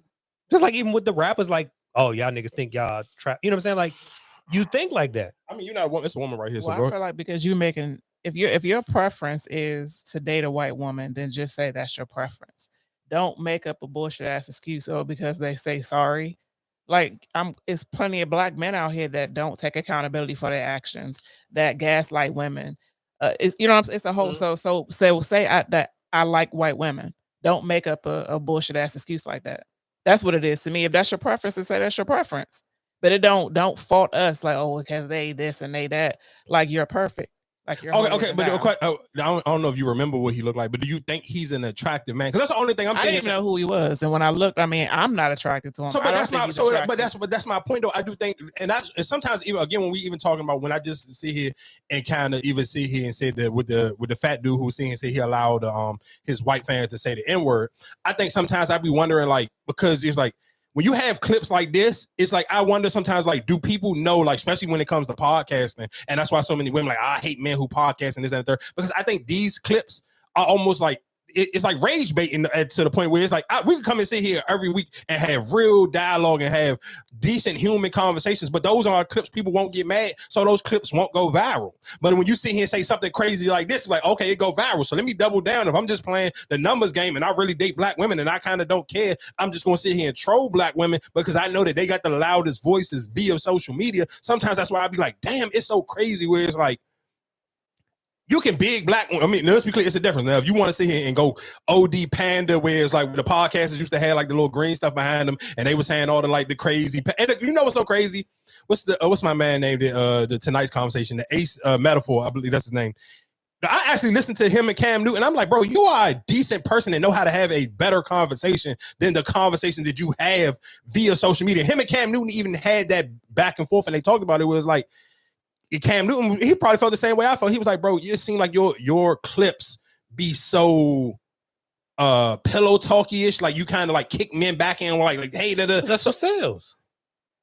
But that's my point. So why even buy it? Almost like, especially when women get upset. Because I swear to God, when Erica sent me this, I literally was arguing with a girl in a DM about the same exact video, and I was like, damn, because you get tired of hearing it. That's the conversation. But that is the conversation. But it doesn't matter. But I mean, but that's what I'm saying. But like even the conversation me and Mikey had earlier, I'm like, though people going to do what they can do to bait you in to get that. That's the conversation, though. I mean, like if I'm gonna sit here, that's how a lot of Black men feel. Like it's like if you hate Black women, then just say that. Like your mother's Black, your aunt is Black. So if that's not your preference, then say that's not my preference. Because it's a lot of reasons why women might say, oh, well, we date white men but Everybody has their faults. But why most white women? I mean, why most black women wouldn't date a white man? So, Why would they'd they be like not? they would say, oh, he ain't got a big dick or something like that, right? It could be a whole bunch of reasons why. But that would be majority of I mean, them. that will be the automatic what somebody might fall back to. Yes. I agree with what Erica's saying. I feel like if that's your preference, then don't say it. But I do think a lot of times when people say, like, even I'm gonna play another clip of Paul Pierce, and I think sometimes people find, even when we talk about Slim Thug or we talk about some people like was Uncle Luke, it be certain people I just be like, bro, I know that they know what they doing and they saying what they saying because they know what the reaction gonna be. Like if I got a little bit of, if I have some form of celebrity attached between my name where it's easier for these blog pages to pick me up, let me say something outrageous that I know for a fact that's going to make either. And sometimes if you already, I feel like if you're not famous yet, the better thing is to pander to black women, like pander to black women. So you can kind of get popular via social media. But if you already are a celebrity, you're trying to get your podcast really with some traction. If you're a man, kind of trash black women, and it kind of just like it's so weird how social media work because it's just like, yeah, I don't know though. It's just some of those things like it could never do nothing for me because it's just like it's Paul. Peace, first of all. What if a woman brings you that? There's no such thing as that. You don't think there's no such thing as a woman bringing? There's no such thing as somebody living with you on a day-to-day basis is bringing peace. It's always going to be something because you're going to have a bad day where I'll have a good day, and that's not going to be peaceful for me. I'm going to come home like, damn, baby, like I had a good... Something going to happen to where you going to hijack my emotions. So that's not peaceful. You feel me? Peace is peace. And peace is me by myself. I come home, I watch TV, I make my own food, I go to bed, I work out, I wake up at 5:30, I roll over in the bed, I lean this way, I fart, whatever I do, whatever. In my bed, that's peace. I'm cool. I can loud snore, whatever. I ain't got nobody complaining about nothing. Because I hate when they cut these on short. And I'm not about to play. But anyway, he went in, I guess, a little bit longer, where he was sitting here saying that marriage is for poor people and for old people. So like I said, when you sit here to start to hear some of those clips and you start to hear how it's just like, all right, he got you now. He knows for a fact. Person? Yeah, that was the same exact person. So maybe he's gay. Like if you gay, then say you gay. Maybe women is just not your thing. But to stop trying to hide behind. Well, he been in Boston all his life. It doesn't matter. No, I'm just saying he probably do like the typical stereotypical thing to say. Oh, black women, they're angry, they're evil, they're masculine. Say I don't like women, or I don't like black women. Say that. Because if you want to point fingers at why black women are the way they are, to start to own up to the black man's what the black man did to put the black woman in the situations or give them the mind frame that they have. Fix that, and then you'll fix the black women. If you're not going to address it, then shut the fuck up and be gay. See, again, but that's why I say again. I think these conversations where it's like, I do think I don't know if I believe what these people be saying because I'm like, bro, it's to me like it. But like, that's what I'm saying. But listen to like you're taking a conversation from Paul Pierce, right? We never seen Paul Pierce married. We never seen Paul Pierce in a serious relationship. He played in Boston for God knows his whole damn career for real. That was it. Mm-hmm. So he was around white women. So we sitting here because he's on ESPN and all that. You're sitting here saying you're quoting him, but what he's been around is white women, right? I mean, listen to what I'm saying. I like white women. No, it's fine, but guess what? But who the people? When you see the black men reposting it, you like, oh, you agree with that? That's what I'm saying. But you, like you said, I don't take Paul Pierce's opinion on basketball, but you wouldn't take Paul Pierce's opinion on women because you never seen him with a woman. No, listen again. You're Marcus. You missing. I think you are repeating what I'm saying here. Saying I'm totally agree with what you're saying. I personally wouldn't, but I'm not a woman. So, but Erica is a woman. But that's what I'm saying. But she don't know. But that's my point. So you're proving my point. She don't know who he is and don't even care who he is. And that's what I say. And the reason why I wanted to talk about it because she's not the only woman who I'm telling you. I was literally in a middle of a debate with somebody because when they hear these things, they get triggered. It don't matter who the nigga is. They don't care. That's what I'm saying. But when you see on your algorithm, social media wise, it's what y'all are liking or what are y'all reposting. That's what I'm saying. Like that's why I say when you sit here and deal with these type of people, you be like, oh well. You liking this, you seeing it. Like you said, when we say you don't like BBL girls, that's not what you always date. But because you like those pictures, that's what people will think, right? I mean, I think it's two different things. I don't think because realistically, none of us don't follow Paul Pierce. All it takes sometimes, and that's why people get so mad with the shade room in the neighborhood talk because they put it on your timeline. Like I don't have to necessarily. I didn't have these page when I just played them clips. Them clips didn't come from actual Paul Pierce page because none of us don't follow Paul Pierce. That came from the blog pages that you follow, and they pick it up. And because they know for a fact, but that's what I'm saying. They know what's one thing. The shade room and all these other blog pages know. They know what's going to upset people. So for likes and hate comments, for them, it's just as good as positive comments because realistically. When it is something positive, most of the time, again, it don't get that same type of conversation. But something like this, they get people upset. When people get up, I don't know what it is about people where it's like more people are willing to have dialogue about something that upsets them than something that makes them happy. Like it's easy for again when we talk about it with music, it's easy for people to sit here and say what's trash, but you never sit here and be like, oh, okay, well, what do you like then? So that's why I say I don't know what it is. I don't know because I'm not a doctor, so I don't know what it is in people's brain that trigger them that way. But it because like I said, I think for men and women, they're completely different. It don't matter what the race is. I think realistically, logically, for a man, where it's like we're a little bit more logical with these topics and conversations, where it's like. It wouldn't bother me if I know that if the woman ain't my type, I don't care what her opinion is. But for sometimes for women, they kind of overthink men. And I'll play a clip of this lady on a Pop the Balloon joint. She literally thought because this dude was a nice looking nigga and she was a dark-skinned woman, she thought he wasn't her type. She thought she wasn't his type because she was dark-skinned. And he was like, what the hell are you talking? And she felt so stupid because the way he was describing her, like for every detail on why he liked her, it was everything about her being dark-skinned and her figure. And she was kind of like, I'm gonna play the clip, and she felt like an idiot. And it was just like, bro, like, I think sometimes these social media jokes be just knowing how to trigger us. That's your type? Yeah, she's my type. Definitely, I like her skin tone. Oh, I like dark skinned women. She's beautiful. You know what I mean? And I like the fact that you got braids. Like you embracing your yeah. Oh, I'm shocked, and I didn't think you were attracted. Why are you shocked? I don't know. I didn't think I was his type. I should think that, but you're very beautiful. I like your skin tone again, and you got gorgeous almond eyes, and Okay. So are you still leaving your balloon unpopular? Is he someone that is your type? He's attractive. I just didn't think I was his type. Why are you eliminating yourself? You want the balloon back? Yeah. Okay.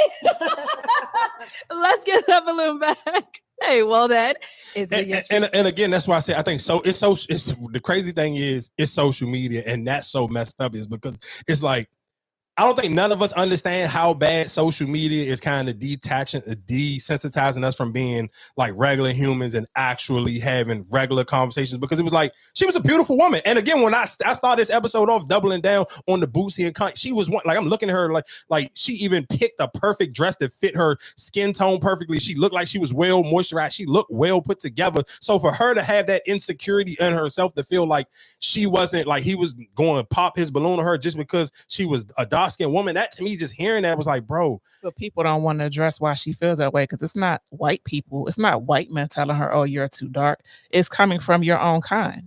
It's coming from men that prefer lighter women. Oh, because dark skin is ugly, or I don't want to have no little black ass baby.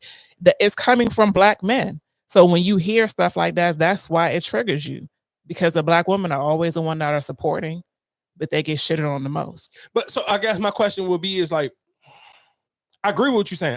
But then sometimes it's like I'd be wondering like where do you when you hear because I guess of course because it's social media, so we kind of can't control how you hear certain things that you normally wouldn't hear on a day-to-day. Because I never heard. Now let's be clear, I'm not about to make it like I'm young enough to not remember back in the day when we was young in middle school and people would be like, oh, if somebody was dark, they call you like an African booty scratch or something like that. But I don't feel like on a person's normal day-to-day basis, nobody is coming to no woman with that level of disrespect where she can hear on her with her own personal. I don't think no man is really going out his way to disrespect a dark-skinned woman, a light-skinned woman, a fat woman, a skinny woman. But you've watched the thing. Some people might say, oh, she's too dark-skinned. Or she might be her friend group. It might be like maybe the girls are lighter than her and none of the men ever comment. You don't have to say it. For sure. But you can absolutely show it if every time I roll with my friends, I don't get approached because I am the dark-skinned one.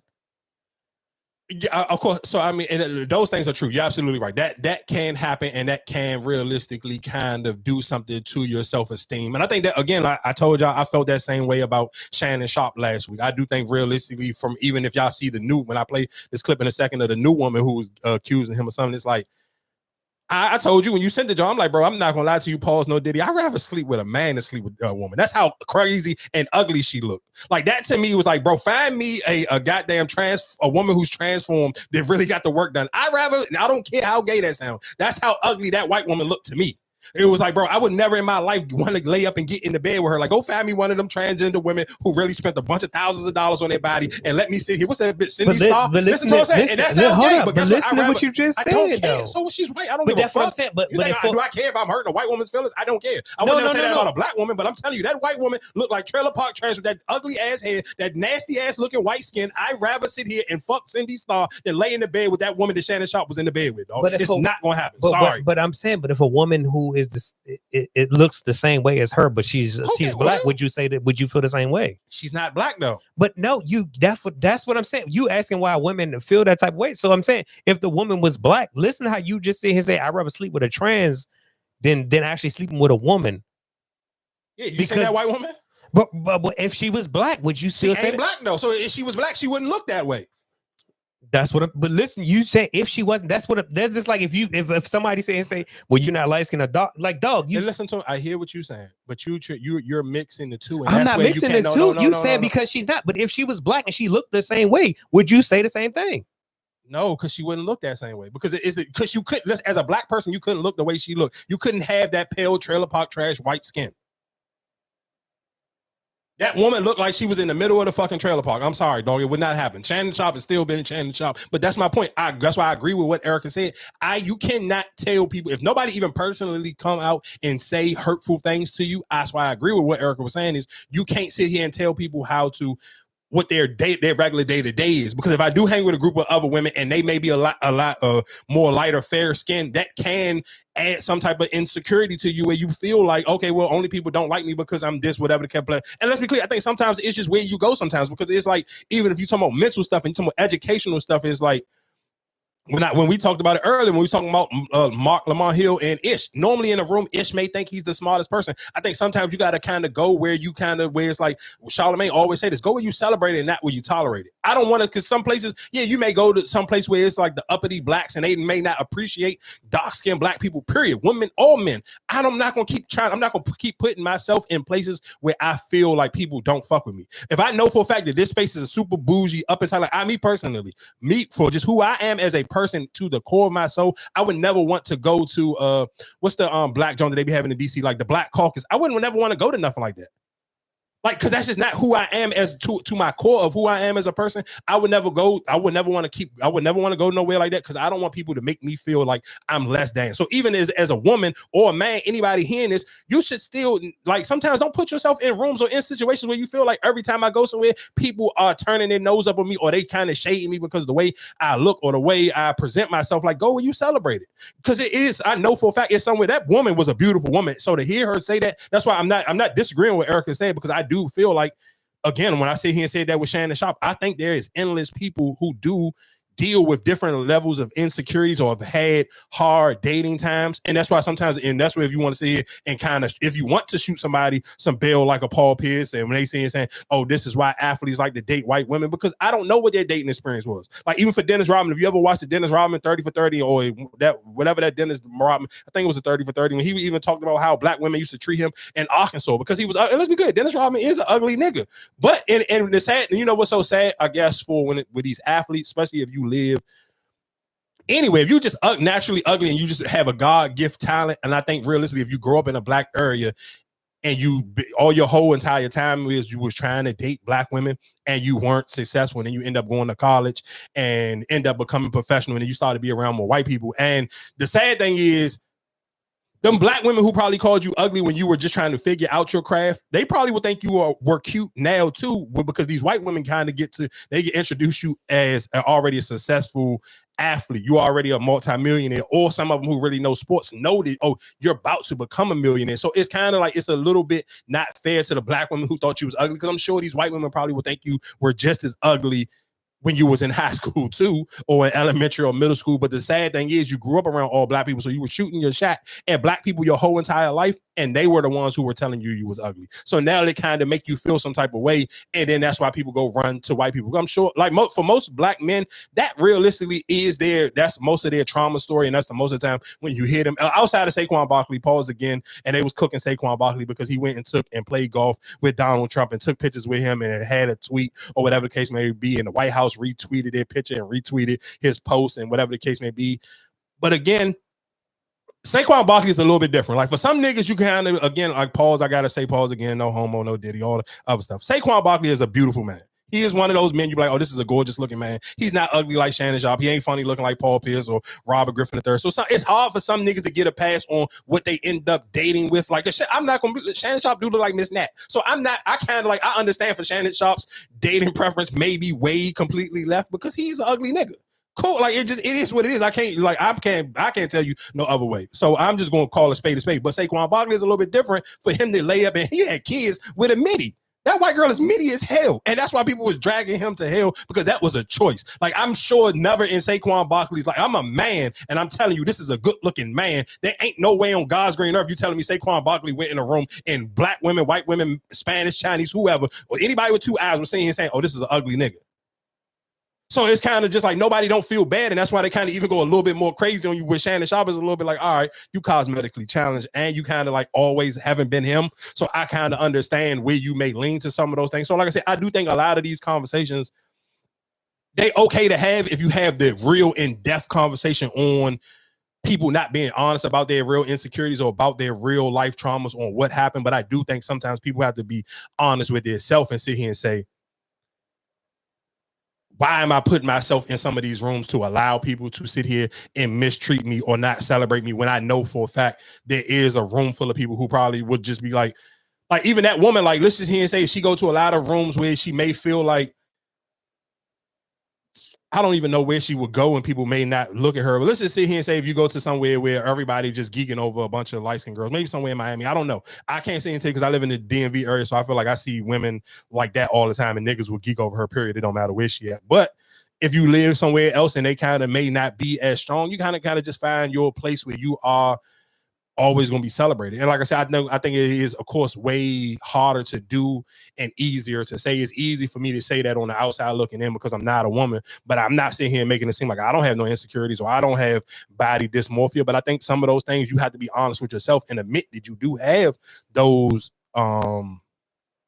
issues and kind of figure out how to, you can't blame it on everybody else though. Like you got to just be serious with yourself and be honest with yourself and say like, I'm dealing with an insecurity. And that to me was like, damn, I didn't like that shit screamed out to her. And I felt like, I just really felt bad for her because it was like, I understand some people, like I'm sure if I go look in the comment section, you can have men who will just sit here and blame her for the reasons why she feels so insecure. But I understand where it's like you said, if you go out with a bunch of females and people don't choose you all the time, it's like, and I think that just goes with what area you grew up in as well too. So I mean, I feel like I'm a little bit on the fence with that. But I do want to play this clip of Shannon Sharp real quick. I mean, not Shannon Sharp, but this lady accusing him. From at the Broncos, April of 2002.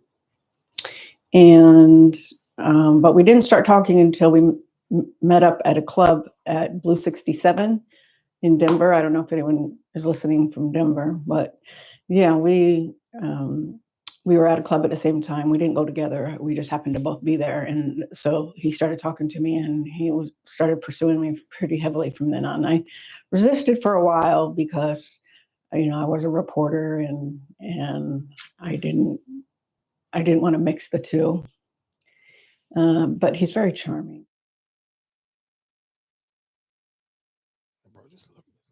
And we dated until the 2010 incident. And then it came to an abrupt end because I wanted, we were arguing and he was threatening me and stuff like that after, but I didn't see him again after he raped me. What led up to that fight, that 2010 fight that you guys, I know that the argument ensued first before he allegedly raped you? The argument was about the fact that he had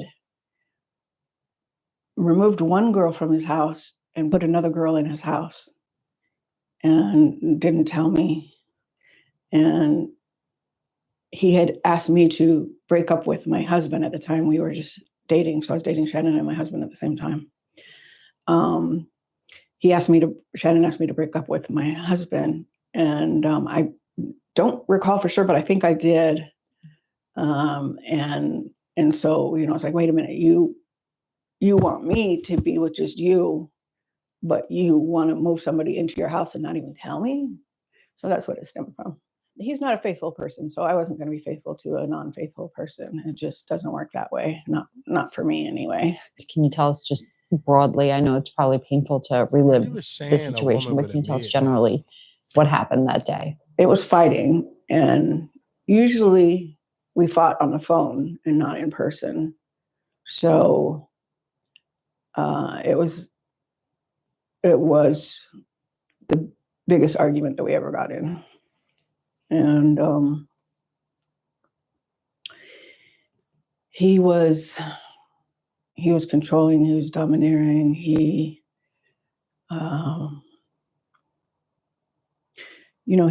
was manhandling me beforehand, and he wanted to have sex, and I told him no.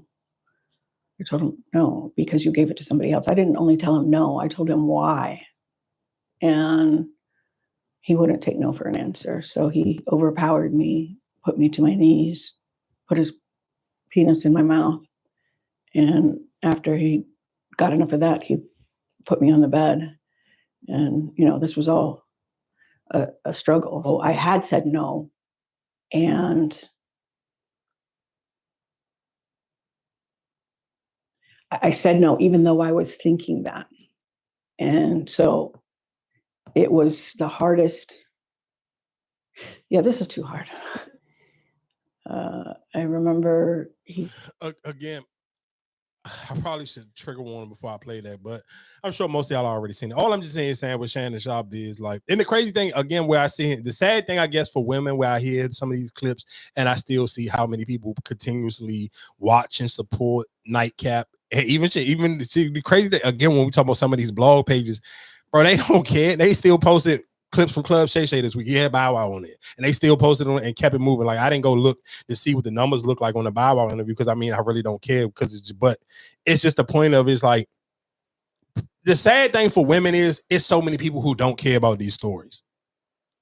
Like, even listening to that story, I'm just looking at it like, damn, like that to me, when I'm seeing here talking about insecurities with Shannon Sharp, is like, bro, you was a professional athlete. This was in your career while you was actually still playing, and you were sharing a woman that was married. Like, bro, I'm like, that to me, like, you Shannon Sharp. Like, you what? This ain't even like, this is not a, we talking about, this is not just because this is a white woman. This white woman is beyond average, below average. She is super of the weakest of the weak. And of course, like, that ain't fair. You talking about now though? They talking 2002? I don't think this woman could look too much better 10 years ago.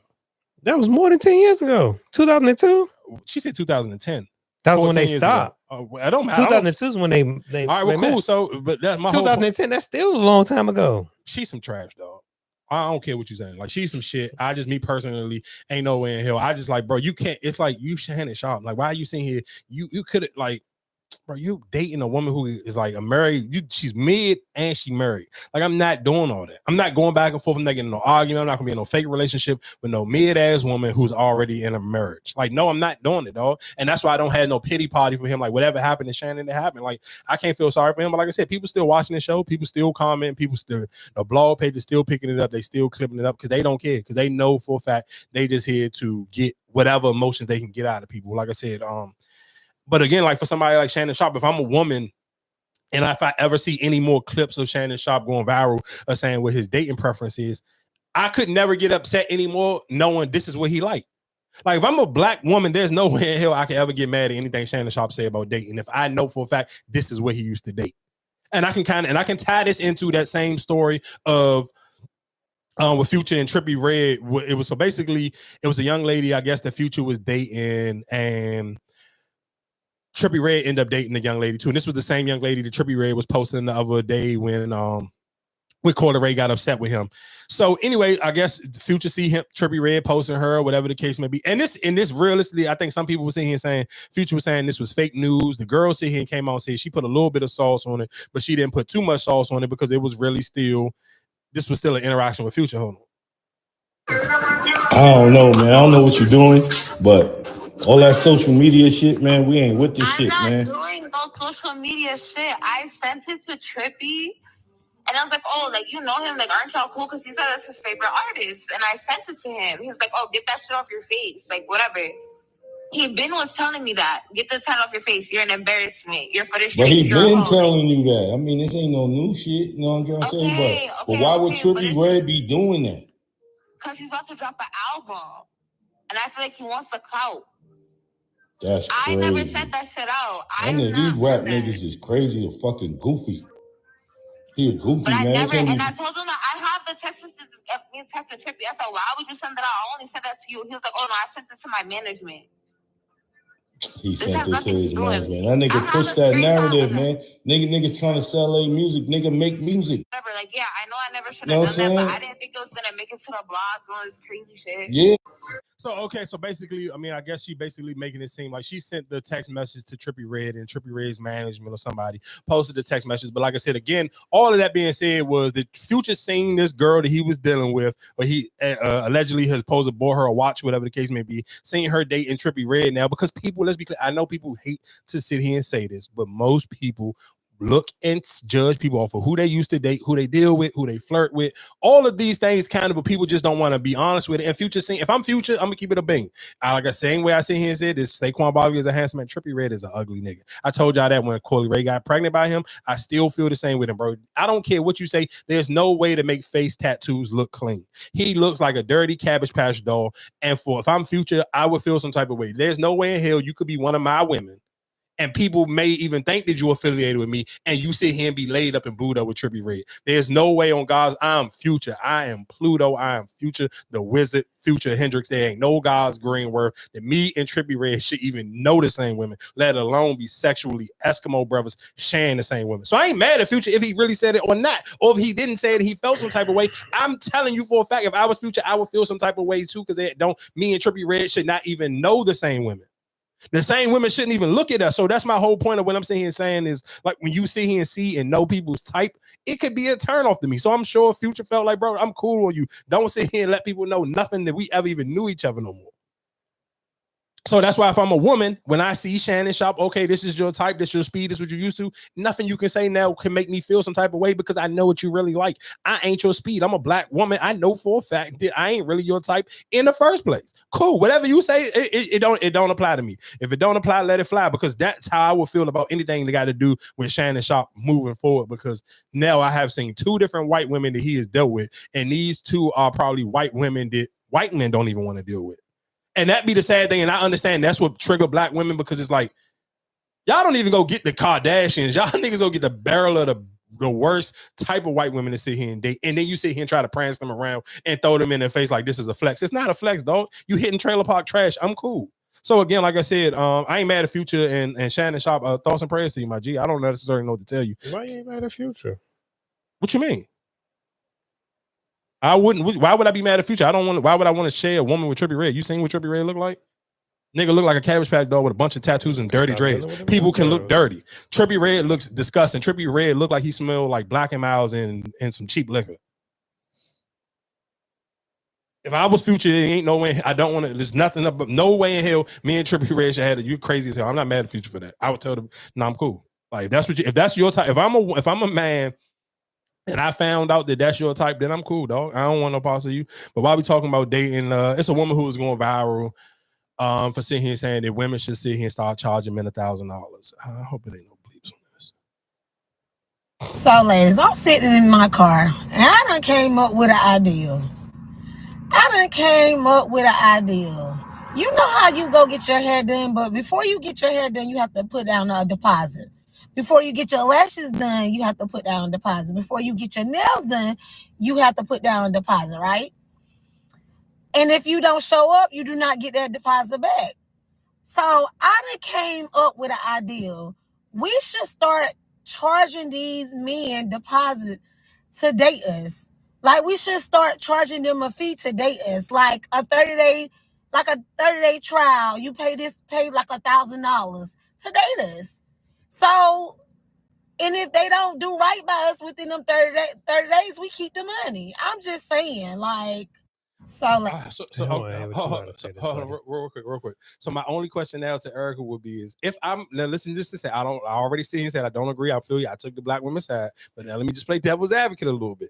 If I was a black man and I heard this woman say, I'm not, and listen, what I'm saying, I wouldn't date this woman, so I don't care. Don't make no point to me. If I didn't have a podcast, we wouldn't even talk about it because I would have seen this shit and I would have kept scrolling because she's just not my speed. But we got a podcast and we here.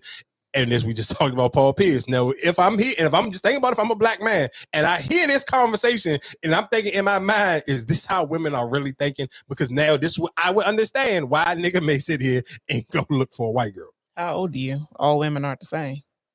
Thank you. Stop telling with them young girls then. All women aren't the same, man. White women, they gonna do the same way. They gonna get that shit another way. So if you want to look at it that way, you either pay it up front or you gonna pay it out later. Take your pick.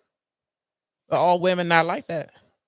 I mean, I get it. Listen, that's what I think that is the worst thing about all of these conversations. It always seems like people are they generalize everybody. Like I say, we make one of these clips fit like everybody. Like, oh, this is how all black women feel. This is how y'all date. This is why y'all like. Listen, listen. I say personally, me, I won't get upset because I'm just looking at this girl like this ain't my speed, dog. I'm cool. You can say whatever you want. But would you pay the fee? Is what I'm asking. No, nigga. No, not for her. I wouldn't pay the fee for nothing for nobody. Okay. Nigga, I got a bald head right now because I don't want to pay to get a haircut. I'm not paying no fucking fee to date nobody. That's why I just want to hear you. Like I said, bro, you ain't want to hear me say shit because you never thought in your life that I would pay a fee to date a woman. Nigga, you said you tricked. What do you mean? That's still paying a fee, right? Paying for pussy and paying a fee. She sit here and say you got to pay like a deposit, like if you was going to go get your hair done. Did you listen to what she said? What's the point of paying? Like if you paying on an expensive date, what's the difference? You still spending the money, right? No, because let me tell you something. It's the difference between what she's saying is you got to pay this fee to date her, and you still got to date her. So you're saying, I'm gonna pay $1,000 deposit just to like basically you paying $1,000 just to get her time. So here go the $1,000 just to sit here and get your time, and I still gotta court you, still gotta take you out on dates, and still gotta do whatever else to really see if you like me. And if you don't like me, it's basically like a cancellation fee. You just keep the $1,000 for me wasting your time. I'm not doing that, dog. And that's why I don't want to go out on dates and nothing. I'm telling you can I tell y'all to be honest? Well, I forgot to talk about this when I was talking about Sinners last week. One of the things that I wish the most that I would grew up in that time frame, because bro, in Sinners, what's the heavyset dude that played in did he play in 8 Mile? What movie? He played in the 50 Cent movie. He played on Get Rich or Die Trying, the big dude. I honestly, like him and his wife in that movie, they was literally just working, picking cotton together. And I'm like, bro, they happy married. Him and his wife just working together, picking cotton. And I'm like, bro, that's probably the good old days where you could just find you somebody to love you just for you. They literally, you don't even hear these conversations like that. And that's how bad dating is, and that's how bad the world is. That I watched the movie and was like, damn, I'd rather pick cotton with my woman than sit here and have to deal with or hear even shit like that. Like, who wants to hear that? And in fact, and to me as humans, we should know how sad it is that we treat each other like that. That I'd rather pick cotton with my wife than sit here and tolerate sitting talking about even running through my brain to sit here and say somebody you got to pay $1,000 to go out on a date. Like, what are we talking about? Like that to me, just like even to sit here and listen to what I'm saying. I understand again with those conversations, the same way I told women with the Paul Pierce thing or with whoever else. Sometimes these are just rage bait clips. People make these type of clips to get people upset, to draw conversation, and that's what they do. Because if you don't have, because I wouldn't have played this. I don't even know who this girl is. Don't care to even go look to see who this girl is. But we wouldn't even be talking about her. I would have never even seen her come down my timeline on multiple platforms if she didn't say that thing crazy. But the fact that that brain, it registered there, and that some people may be like, oh yeah, like I said, I didn't go look at the comments because I really didn't care. But I'm sure there are some women who probably feel the same way she feel. And that was in my mind when I was watching Sinners. Like, dang, I just need me a good old woman I could pick cotton with. That was it. And I literally thought about that, and I was like, damn, I wish I would have said that last week. I wish I could just pick cotton with my woman. That's all that is. Matter of fact, because we were talking about it we talked about this a couple of weeks ago when we were talking about proms and how much money would you spend on a prom. So it was a video going viral earlier today of a young lady who's spent $1,000 on a prom dress from a designer, and she felt like she got finessed. So I'm gonna play the clip, but I guess my question would be is, do you feel like sometimes we rely on the internet too much? Because I'm sure like when you went to prom, or when most people probably went to prom before the last 5, I'm gonna say, and the crazy thing is, I don't necessarily know if the time frame is right or wrong. Do you feel like the prom situation kind of didn't really get dramatic or crazy until the pandemic? No, because the pandemic, it wasn't no prom. Everything was shut down. But I feel like coming out of it, then like them next couple of proms, like right after that, like when kids started to go back to school, I felt like that's when they kind of like turned up to a whole different level. And I don't know if that's because people still had like PPP loan money, or people still had money saved up through the jump. Like I don't necessarily know, but I felt like just around that time frame is really when these proms started to get outlandish and crazy. Like I seen a homegirl of mine, I follow her and her son. I think she was like, she posted a jump in her, like one of them, you know, like on Instagram where you could post the polls, and she was like, what should be a budget for kids prom? Should it be $5,000? It was literally started off, the first price she had, it was $5,000, $3,000, or $1,000 and cheaper. And most people that follow her are closer to my age and her age, like mid-30s, early 40s. And most people was like $1,000 and under. But it's the whole point is this young lady paid $1,000 for a dress, but it made me think like, why would you try to order a dress via like social media or online, where it's like, I understand using the internet to try to figure out stuff, but why not use the internet to figure out who's the closest designer to you, so you personally can pull up on them and kind of see their work and feel their work. So I feel like I feel bad for her, but I feel like I don't at the same time, because I'll be like, sometimes people be too lazy when it comes to the social media stuff. So thin on the bottom, like it's ugly. It's so ugly. Facebook, look at what this bitch sent me. Look at Kaya's fucking prom dress. Old fucking lady prom dress. Old prom. It's so thin on the bottom.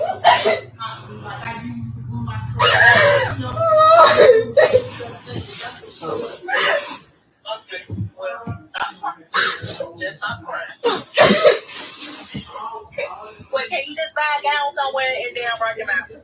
No.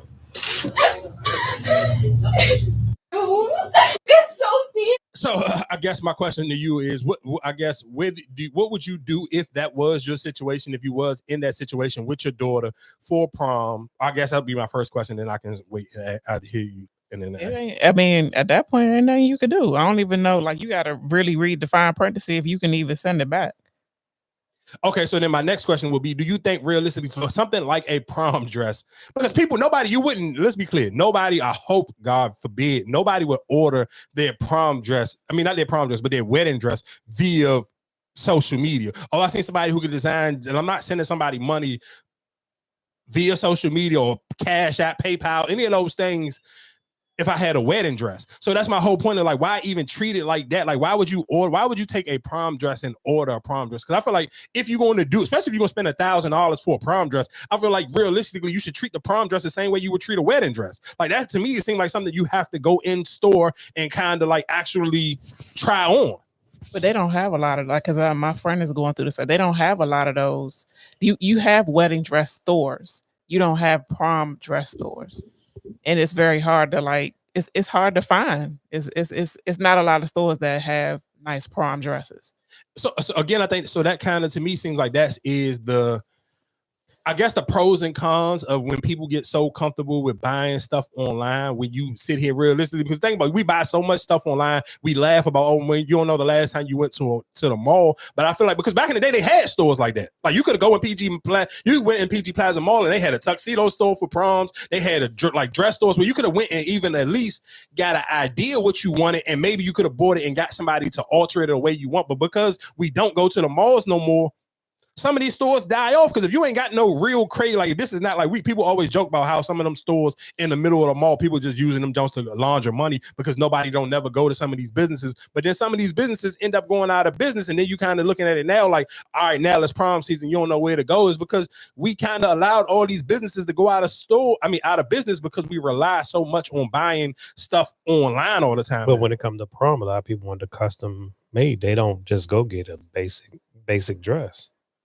So yeah, cool. You can get something custom made, but I still think I'm sure it's bro. You living at you live wherever you live at. I'm sure it's somebody who do tailoring or can do some custom work. Right. But So she went to somebody, right? no, she ordered this online. Oh, she actually ordered online. Yeah. And got it. I thought she ordered some from. Listen. So what they probably did, listen, the same way probably people do with the hair stuff is. Yeah, this person probably on social media present themselves as, I design dresses or whatever the case may be, and realistic because that's the caption that they're using. It's basically saying a girl paid $1,000 thinking she was getting a custom dress, and whole time she got basically a $50 Temu dress. Yeah, because you like again when you can sit here and I can have my Instagram page look like whatever. But that's what I'm saying. But some people kind of finessed it, but like, oh yeah, I make dresses or whatever the case may be, and like, oh yeah, I can get you this. Boom, you know what I'm saying? People might. No, of course. So listen to what I'm saying. I get you're absolutely right. Yes, somebody can finesse you like that if you are somebody who only lives via the internet. Because if I see somebody who designs stuff, I want to be able to personally pull up and see that you can work on something. The same way, like if you someone like this was a hair salon or whatever the case may be, like when girls sell the bundles or whatever the case may be, and that's what kind of like pushed out a lot of the hair vendors in the area because it was like, okay, when all the girls found out, I could just order straight from Amazon or I can order from AliExpress. Now people don't have to go buy hair from the person who used to be the hair person. Like, okay, this person used to sell hair, but before everybody on the internet figured out how you can order directly from AliExpress, now people you don't see too many people like, oh, I sell bundles no more.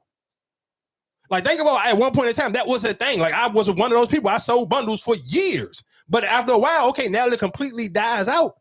I don't have to go through the one. I don't have to go through the middleman now and get taxed as much. I can go straight to AliExpress and spend $20 for nail. I mean, of course, the tariffs from Trump. Now you probably still ain't gonna be able to get no $20 bundles no more. But my whole point of it is people can finagle you via social media if you're only living on social media. And I think sometimes that but a lot of people live just only on social media. That's their fault. Then you wasted $1,000 because you being lazy instead of but being. But to be honest with you, how many that like when you saying that, but how many people actually go, oh, let me go look at this? Like I said, you ordered online, through the little the sweat, and you came back and the shirts wasn't, what you thought they were. But if I'm, but it's a difference between. That's what I'm saying though. That to me that's the difference with me. When me and Erica talked about when we talked about Shane originally, the first time we ever talked about it on this podcast, it's a difference where I'm comfortable with spending $5 and the quality of the shirt is whatever.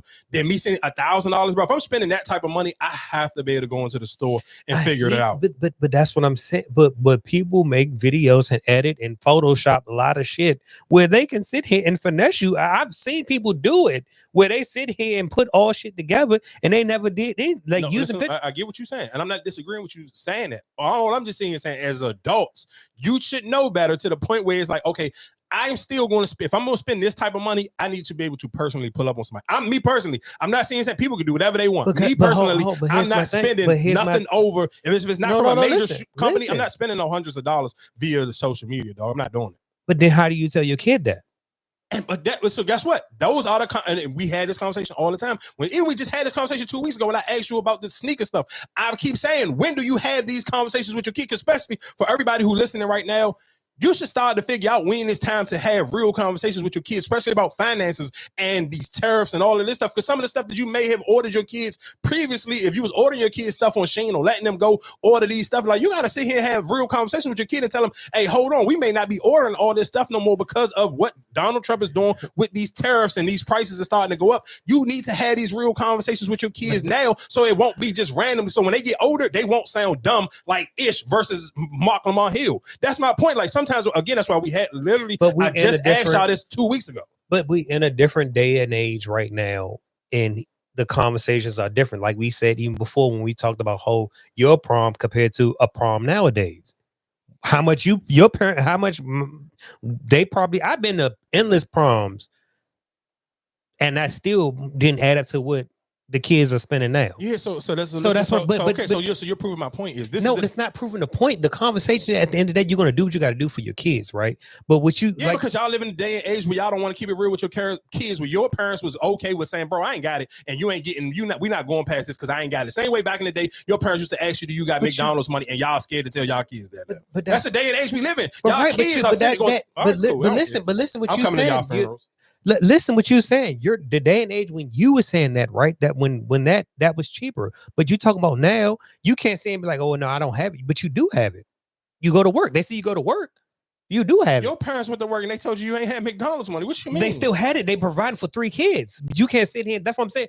When you say that now, you talking about in that time frame. Yes, what you paying for, what you spending is not the same as now. So you basically sitting here telling me you're not allowed to tell your kids you ain't got it. Just You go can to work tell your kids you don't got it. They still don't look. So you tell your kids, I ain't got it. Why? I can't afford this. I can't do this. I can't pay this. Right? I can't do this. Right? Oh damn, daddy don't never had no money. Daddy don't never do that. So then how do you feel like you looked at as? You still want to how do you feel like if your kid, like, would you show up? Like, how would you show up? Because if you sitting here saying, well, damn, every time I'm trying to bust my ass, but I can't afford this. I can't afford to buy the PlayStation or whatever. They want the PlayStation, but I got to give them the PS4. Again, those are the conversations you just got to be. You have to have honest conversations with your kid, or you got to your kids got to go get a job. Though listen to what I'm saying. I worked in middle school, worked at a barbershop every weekend so I can buy the sneakers that I wanted. Because guess what, my parents wasn't doing it, and this is why I don't understand why it's so hard to comprehend the conversations that adults should be able to have with kids. Because guess what, my mother and father told me, I'm not buying you no $100 shoes. Could you get $100 pair of shoes? Yes, once a year, maybe twice a year for your birthday and for Christmas. You're not getting no $100 shoes just because every pair of Jordans came out. And guess what? And listen, I'm telling you, and I'm having this. Hold on, listen. And the difference is, okay, guess what? I went and got a job on the weekend in middle school. Went during the summertime from 9th until I graduated, and I've had a job or consistently made sure ways to make money from the 9th grade until I graduated from high school. And still, after I graduated from high school, okay, cool, I'm gonna get a job at Six Flags. I'm gonna get a job at Honey Baked Ham. All of these things, I work, dog. I've had endless jobs. So there's never been a situation where because I understood my parents ain't about to just buy and spend randomly money. But y'all sitting here telling me, well, I don't want to sit here and tell my kid I don't got it. So I'm going to go out and do above and beyond stuff that realistically you probably don't want to, because now you got to work extra hours. Now, so guess what I'm sitting here telling you for? Again, that's why I sit here and say, I'm going to be cool. I'm going to come to y'all funerals early because you're willing to kill yourself to work and provide for your kid the extra length because you don't want to have a real conversation and say, I ain't got it. Like that to me sounds insane because I grew up in that day and age when my mother told me what she was not buying. And it was no sitting here talking to her to buy you in something. No, go work, nigga. Go get a job. You old enough that you can work, go work. You want these sneakers? Buy them. You got to get a job. You worked every summer, but you telling me you're not okay with telling your kids today you ain't got it? Like what?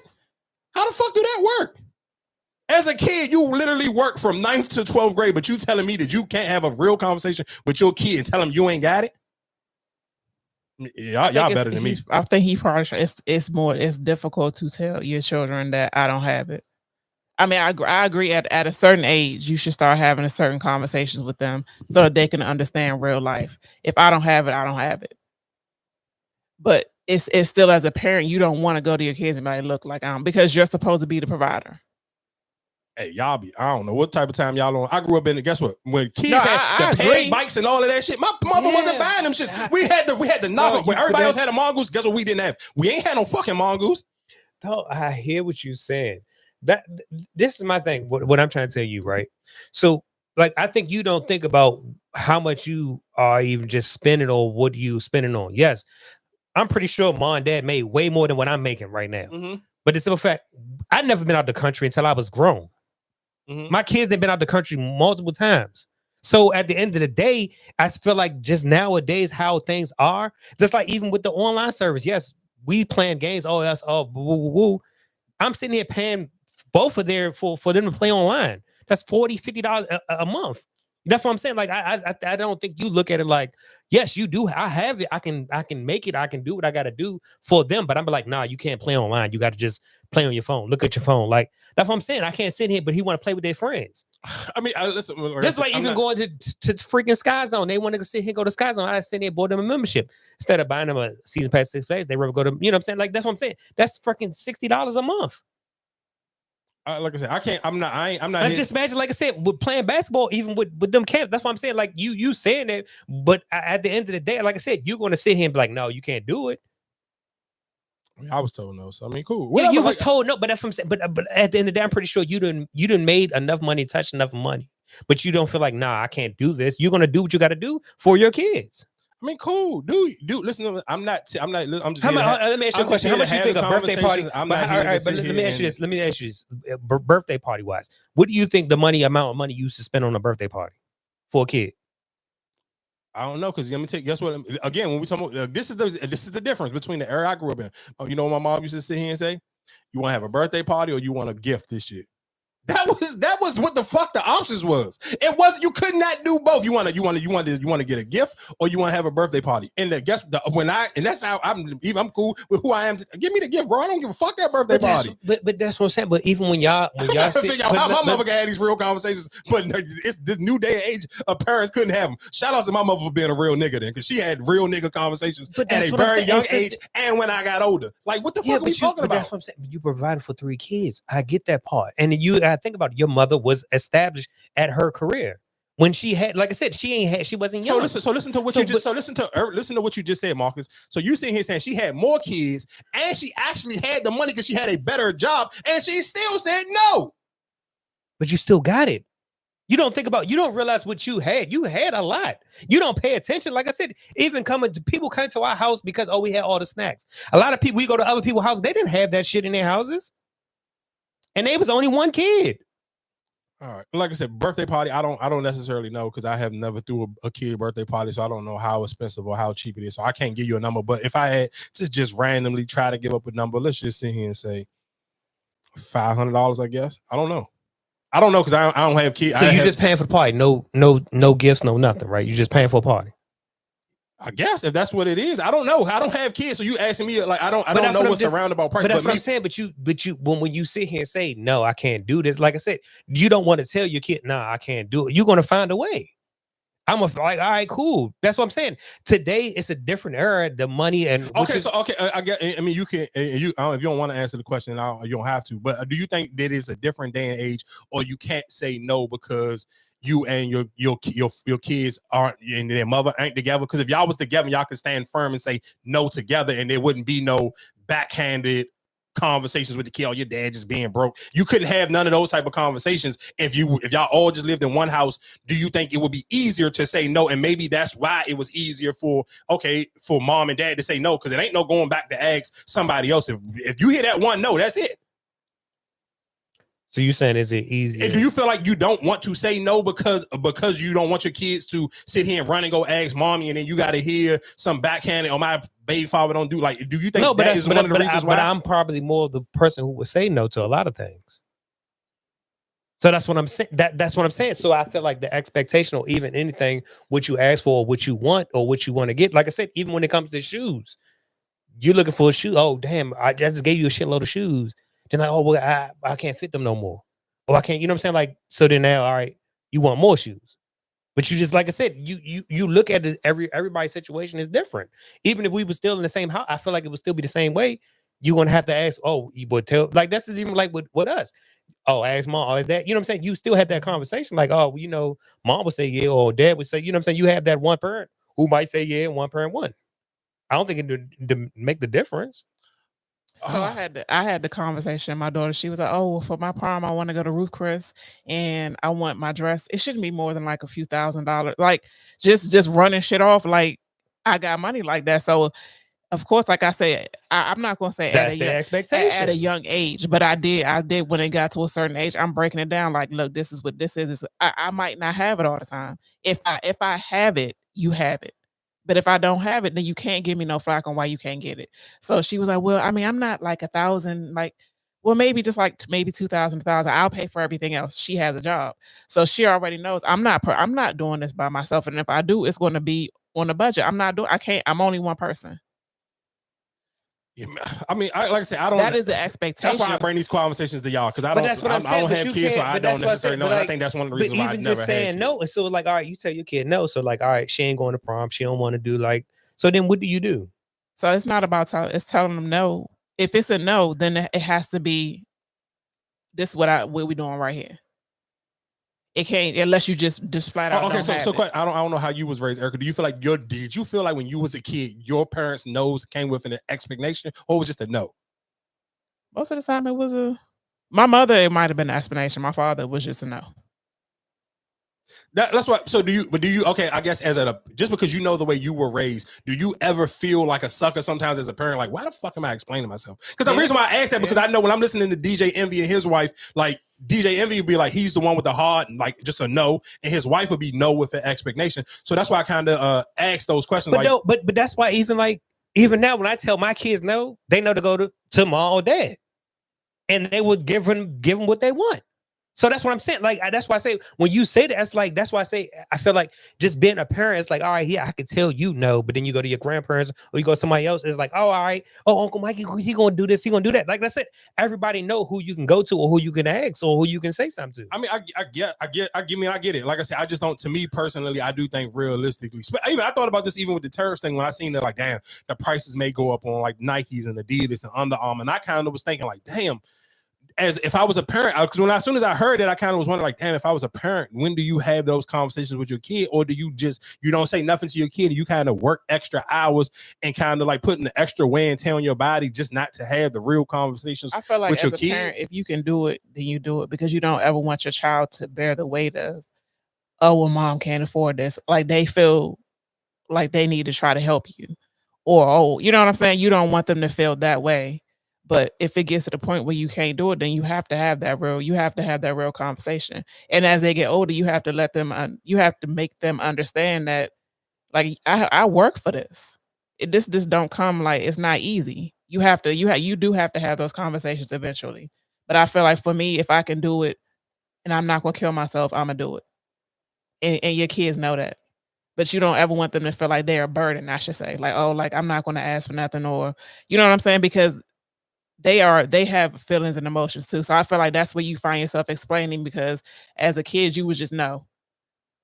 And they treated you as like you just like you don't have no feelings, you don't have no emotions, because I said so.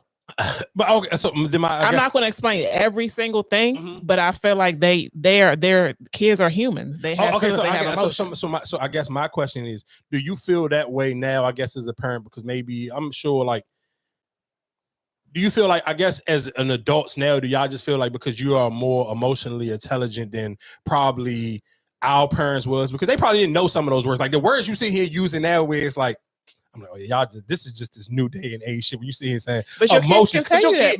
But I tell you that. So my question though, do you just honestly, do you think your parents cared about your emotions or how you? I don't think they probably didn't think of it that you always care about your kids. I don't feel like we expressed that much. Like, yeah, you probably had some, but kids you might not have, because like I had an aunt that was just like, no, like, beat them. You know, you know what I'm saying? It was very, very by the book. Mm-hmm. And even my oldest daughter, from the way that I parented her and I parent my youngest daughter, are two different ways. I started out with my oldest daughter. You parent how your parents parented you. For sure. Right. And then you see the flaws in that. And then you listen to your kids. They feel like, oh, I can't talk to you. I can't tell you nothing because you're going to overreact. You're going to do this. You're going to do that. So you listen to your kids. They are humans. Mm-hmm. They have feelings. They have emotions. And you cause the childhood trauma by not acknowledging that. So the way that I have done my youngest daughter is a little different from my oldest daughter. But now I can give that to my oldest daughter. So it's just like you kind of learn. You just got to kind of do what works for you. But I feel like you should have the conversations eventually, because they can't think that everything is just sweet. Yeah, I mean, and like I said, that I just, what randomly made me think about that, just when I kept seeing the tariff prices, because even just like we joking about it, I don't be joking, I be dead serious when I'm talking about the Shein and the Temu stuff. I think people may just want it to be a joke, but it's just like, I think people don't. I tell Top this all the time. He be like, why you keep saying? I'm like, bro, just pay attention to like what's going on. And I think what mess us up with people don't want to have the real reality on how rough it's about to get in the next couple of months is because of social media. And that's why. But that's the thing. But that's why I even said, like I said, even that situation where you saying somebody getting finessed for the money, it's just like, all right, yeah, I might have had it. Then I was, you know, be able to, but you got to think about a lot of these stores getting closed down because people not using, like Joanne Fabric. Mm-hmm. A lot of people probably get fabric from there, but that shit is getting closed down. Because so people not going there. So they're not going there as they used to. So it's just like, all right, now how am I? But this is what I'm sitting here saying though. But why I sit here, remember, because when I asked y'all about, would you just let your kid go see a movie so we can have different conversations? So it's like I'm sitting here saying, like, if you can kind of get ahead of it. No, now, hold up. I'm glad you said that, right? And of course, the kids went and seen it. when they went to go see Center or whatever. I was like, what y'all went to go see?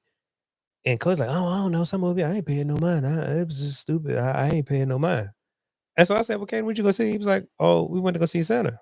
I was like, oh, you like? He was like, it was good. I was like, would you, he's like, yeah, it was cool. It was, you know what I'm saying? But that's what I'm saying. Like, you take them to see it, but do you really think that they might get, like I said, I know how my kids are and what they might look at it. But listen to what I'm saying. So, that's why, but this one, what I say here and say it is, and I agree with you when you said it, like your kids realistically just, your kids is kids. And they, to me, it'd be a little bit scary for Caden because he getting older and he may be too much still of a kid. Because when I look at him. But he's not. He still want to find it. So he's still trying to have his ways or whatever. And just like even with the ski mask shit. Like he want to wear that shit. Like we had an incident in Philly. And I got on his, you know what I'm saying? Mother asked me, I said, no, why do you need that? But like I said, I'm not the type, like I said, I'm not the conversational type, whatever the case may be. But I told him, don't wear that shit around me. Like I said, but you want to fit in, you want to do the things where you were like, oh, I want to be this, you know what I'm saying? Like you feel like that's your it thing. Oh, but if you would have told me that, I would have beat his ass for that one. But listen, but that's the thing. But what you said, but that's why I tell you when you sit here, it's like, oh, this the it thing. This is that. Like they listen to, but when you listen to the music or whatever the case, they don't know it. They just going off of, oh yeah, well this is such and such. Oh, I seen JJ. That's how you look at. That's how they look at it as. Oh, that might be cool. Or why? What do you need it for? That's what I'm saying. Like, that's why I say everybody's situation is different. You keep going off of, oh, we know you should be acting this way. Like I said, I've seen it where even with my kids, like everybody don't react the same way. Yes, you think they would, but they don't. And that's what I'm saying. Like, even talking to both of them, I might tell them, like, I can tell Caden no, and he'd be like, all right, he'll leave it alone. Cody, he'd be like, oh, why I can't do this? Why I can't do this? You know what I'm saying? Like, he would challenge me, like, why I can't do it. And you got to explain it to him. Like I said, every kid is different.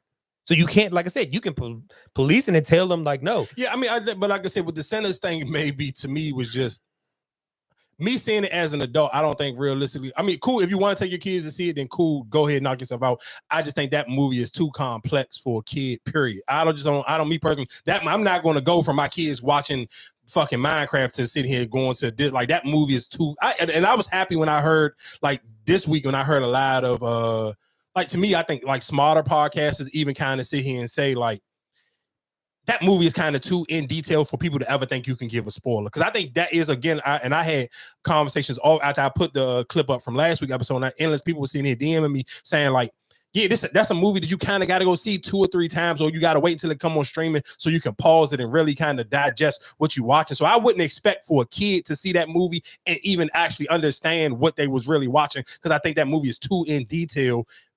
That's like an adult movie, like, and that's why I asked. But when you say, hey, I should let them see the movie, but if they really don't know what they looking at or what they watching to, you know what I'm saying? Like, how can you really have a conversation unless you sitting there talking through the movie and say, well, what you think about that? You know, like that. That's what I'm. I think that's a movie realistically you would have to watch and to be able to pause it and have real conversations on what you actually seeing. So somebody can actually, especially a kid, not even just a kid. I'm just saying, and an adult to have real conversations. Nobody ain't gonna be able to have real digestive conversations about Centers until they get on streaming platforms and you can pause it and take it. Because everybody I listen to, like people take parts that they can talk to and have a deep dive, but to actually have a real deep dive through the movie from beginning to end, because I think everybody's seen different little parts, and whatever part stood out to you the most, that's the part that you kind of got to push home that point. But for most people, I don't think realistically you can, especially not no damn kid, but even as an adult, I don't think you can realistically just watch it and just free glance it and have a real deep dive conversation off of just watching it one time at the movie theater where you couldn't pause it and kind of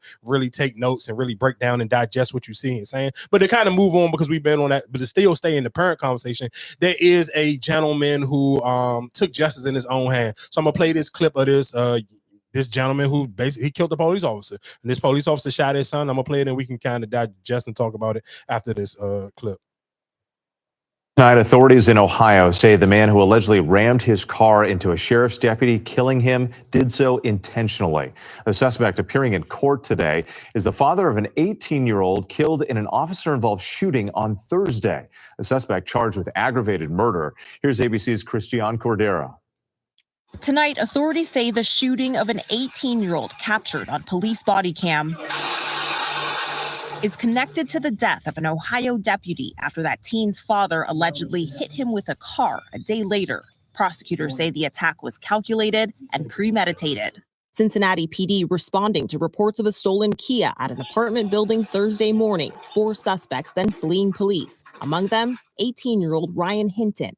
Body camera shows Hinton fall as he tries to run away. Police say they heard a metal clinking sound they believe was a gun. He's got a gun! He's got a gun! On your right! On your right! He's got a gun!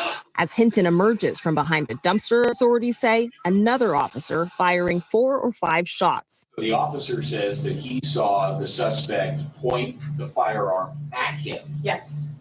Just 6 seconds passed between when police arrived and gunshots rang out. Officials say they tried administering medical aid. Hinton was struck twice and died. Investigators saying this gun was recovered from the scene allegedly found in Hinton's possession.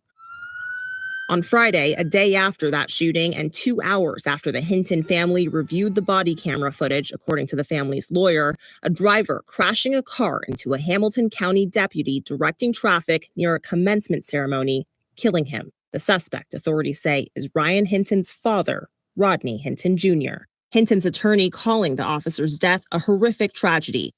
At his first court appearance today, Hinton walked through a room packed with law enforcement. He's now charged with aggravated murder. The Hamilton County Sheriff says the deputy's death was a tremendous loss. Hinton Jr. is currently being held on no bail. His bond hearing scheduled for Tuesday.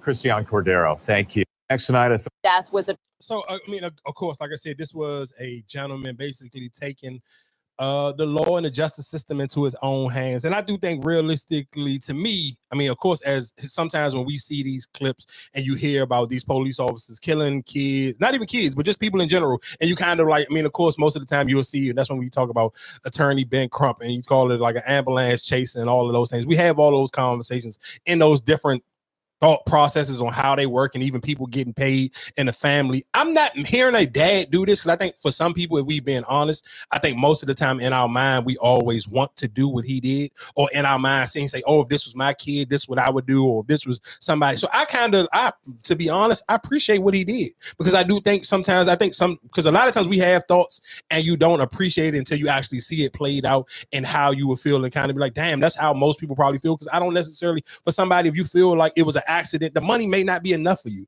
Or if you feel like we've seen it enough, like you have seen enough police officers get off and they never know real justice served. Like the dude who put his knee on George Floyd, and like you even see little conversations with people trying to get Trump to pardon him and all those things. Because you can't even think about, like, for us on social media, we'll get upset about it and you'll feel some type of way. But what about his actual family? And so it is sometimes like, yeah, you may have got paid, but I don't necessarily know if that money ever heals your soul. And actually that money, I don't necessarily know if that money is ever actually enough for some of these people when they lose their significant other, and especially depends on how close you are to that family member. So I can only imagine as a father, if him and his son got a close relationship, the same way, even when we tied that in earlier in the conversation, we were talking about Tyrese Hallenberg and his dad getting into it with Giannis, because you don't necessarily, nobody knows that real conversation, or I mean the real relationship that parents have with their kid. So I can't, especially we'll say if this is his only son and he really poured into his kid and feel like, man, I don't got enough money, I won't never be able to get no real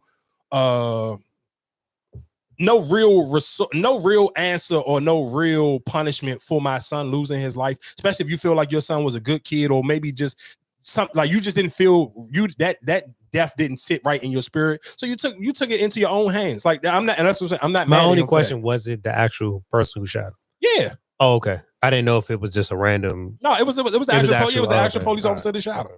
So I ain't mad at him for that, because some people like, I'm gonna just take justice in my. People do it all the time. It doesn't seem crazy to people when you hear people take street justice in their hand. If it's just something in the neighborhood, oh, well, this person did this to that person. Like, it's cool. People don't think about it. But when you do it to a police officer, it sounds crazy because, of course, like you pose it like, all right, we'll just take it to court and whatever, let it be. But some people don't got the stomach for that. Some people don't sit here and hear these stories and just be like, oh, I'm gonna wait and see how the court play it out. I'm sure in this father's mind, his brain is already broke. I've seen this play out a million times. Yeah, he may or may not lose his job if that body can't put it. Some people don't. I'm cool on it. I don't know this father's his background. He may have been in jail before, so he may feel like this ain't nothing. I'm gonna kill this police officer, and I could just do this time on it with standing on my head. They said he ain't never been in trouble before. The police officer or the son? The father. The father. Well, the father, when they was in court, like he has not been in trouble with the law at all. So I guess as a parent, what's your thoughts on the way he responded? Can't tell the person how to react. People getting tired of it because you already figured he gonna get off. Exactly. And I think that to me that's the bigger thing. Like when you kind of and it's messed up. I guess realistically, in the perfect world, you would want the person to say, you will want the police officer to be able to go to court and have his day in court. But realistically, like you said, we have seen this way too many times. So you kind of already in your mind know how this gonna play out. Yeah, they may cut me a check, and they may only cut me a check if they feel like my son's death was wrong. But if they feel like it was in the line of duty, they ain't gonna cut me no check at all. So then I'm gonna be, I don't have no kid. I got to deal with this for the rest of my life. So I'm not as a father. But then I think that's the question too. Then what? But if your son was on the wrong, that's my only thing. That's my thing. Now, if you saying like I said, if he was innocent, like I was just getting a ride home type, you know what I'm saying? Like, but okay, let's cool. Let's just sit here and say he wasn't innocent. That don't still mean he was in a stolen car. That don't mean he should lose his life. And they had the footage, like he was running. They shot him in the back. It's not like he was even that's what I'm saying. I don't. Oh, that like I said, that's a tricky situation right there. I mean, it is, but it ain't. It's a tricky situation because for who? No, I'm just because, like I said, I can't. You like you said, what you told me before when you said like that time when you was out there, whatever the case may be. You said the last thing I want is my father to catch me, right? Mm-hmm. That's what your thought in your mind was. Mm-hmm. I'm not letting my father. I don't care about the police. I'm letting that was your mind frame. Course. So like I said, everybody mind frame might be different or whatever. Like I said, a lot of people are badly influenced or whatever the case may be. You might just be riding along. You at the wrong situation at the wrong time. I can't, like I said, I would just pray that my kid don't put himself in that type of situation. Yeah, I think you I get what you're saying, and I hear what you're saying, but I think you kind of picking up the wrong part of the conversation. I don't think the dad may not care about none of that. The dad may just care about getting justice for his son. Like he don't care. Some people, let's be clear. Because I'm sure for most parents, like if your kid is wrong or whatever the case may be, yeah, that's cool. But I still want my son to be able to have my son could be dead wrong. I would be cool with my son getting locked up and had to go to jail and had to serve whatever time for stealing somebody's car, joyriding, or whatever the case may be. Cool. I'm sure the father would be okay with that. But I'm not okay with this police officer taking my son's life because he was joyriding in a stolen car. Because that's what it was for. You was chasing somebody in a stolen car. It wasn't like, oh, my son went and killed somebody, or my son robbed the bank, or was kidnapping somebody, or was holding somebody. Like nothing. He ain't essay nobody. He ain't do nothing crazy to the point where it deserved that his life should have been taken. So I can only imagine, again, like I said, with a dad, I can't tell this dad how to feel because he may feel like there was not no right reason for you to take my son's life. No, you're absolutely right about that. But then you can't tell. And now his son, how would his son feel like you took my dad away? That's what I'm saying. Like you're the police officer? Yeah, that's what I'm saying. Give a fuck? The fuck do I care? But that's not. But what fucking problem is that? That was your dad should have thought about that before he became a police officer, nigga.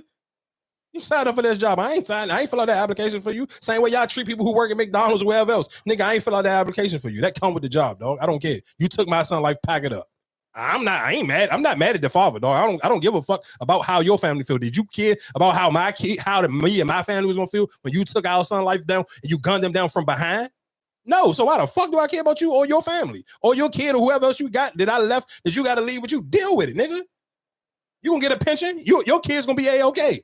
They gonna cut that check for you and they gonna cut that check for your family faster than they was gonna cut that check for me and mine. That come with the job. You gonna have a great ceremony. They's gonna go to a 10-gun salute and all that other cool shit that they do for police officers when they lose their life in their job of duty. You all right, dog?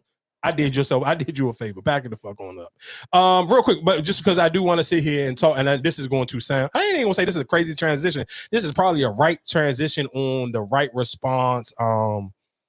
And this is something locally. And I always see different videos and different clips of stuff when I be like, this is why I be cool with being in the house. So I forget, it was one of these clubs out of Virginia, they was having a go-go. And this is literally, and it was so crazy how just like, when you be out and you just hear people just randomly having conversations, and I feel like people don't never know who they talking to or who you talking around. You just hearing random conversations. And this is like, and even when I sit here, always say this on this podcast, you can't never control how people respond. You can't never control. You don't never know the bully. You can just bully the wrong person one day because people react out of fear, differently. Everybody doesn't respond the same way. And this stuff is already out. I'm sure if I would have took time, I could have even found the news clip for it. I didn't even have to swing it verbatim, but it just going off of just everything I've heard and multiple people tell this story over the week differently. For a close friend of mine, I'm talking about like somebody I have spent thousands of hours promoting parties, just hanging around, whatever the case may be. When I managed the band, managing Top, even if I needed somebody to do security work for me or any of these things, I literally for all of these things, Cardell, he throw parties now. He do his own parties now. He throw parties, and I guess whatever the story of it was that. I don't even feel like I even got to tell the story. He put his hands on somebody and he ended up getting shot. And literally now to the point where I'm sure he is doing okay, but he's in the hospital and he maybe even, I don't necessarily know. I'm not a doctor, so I don't want to sit here and put it on him, but I'm just hearing people say he may be paralyzed.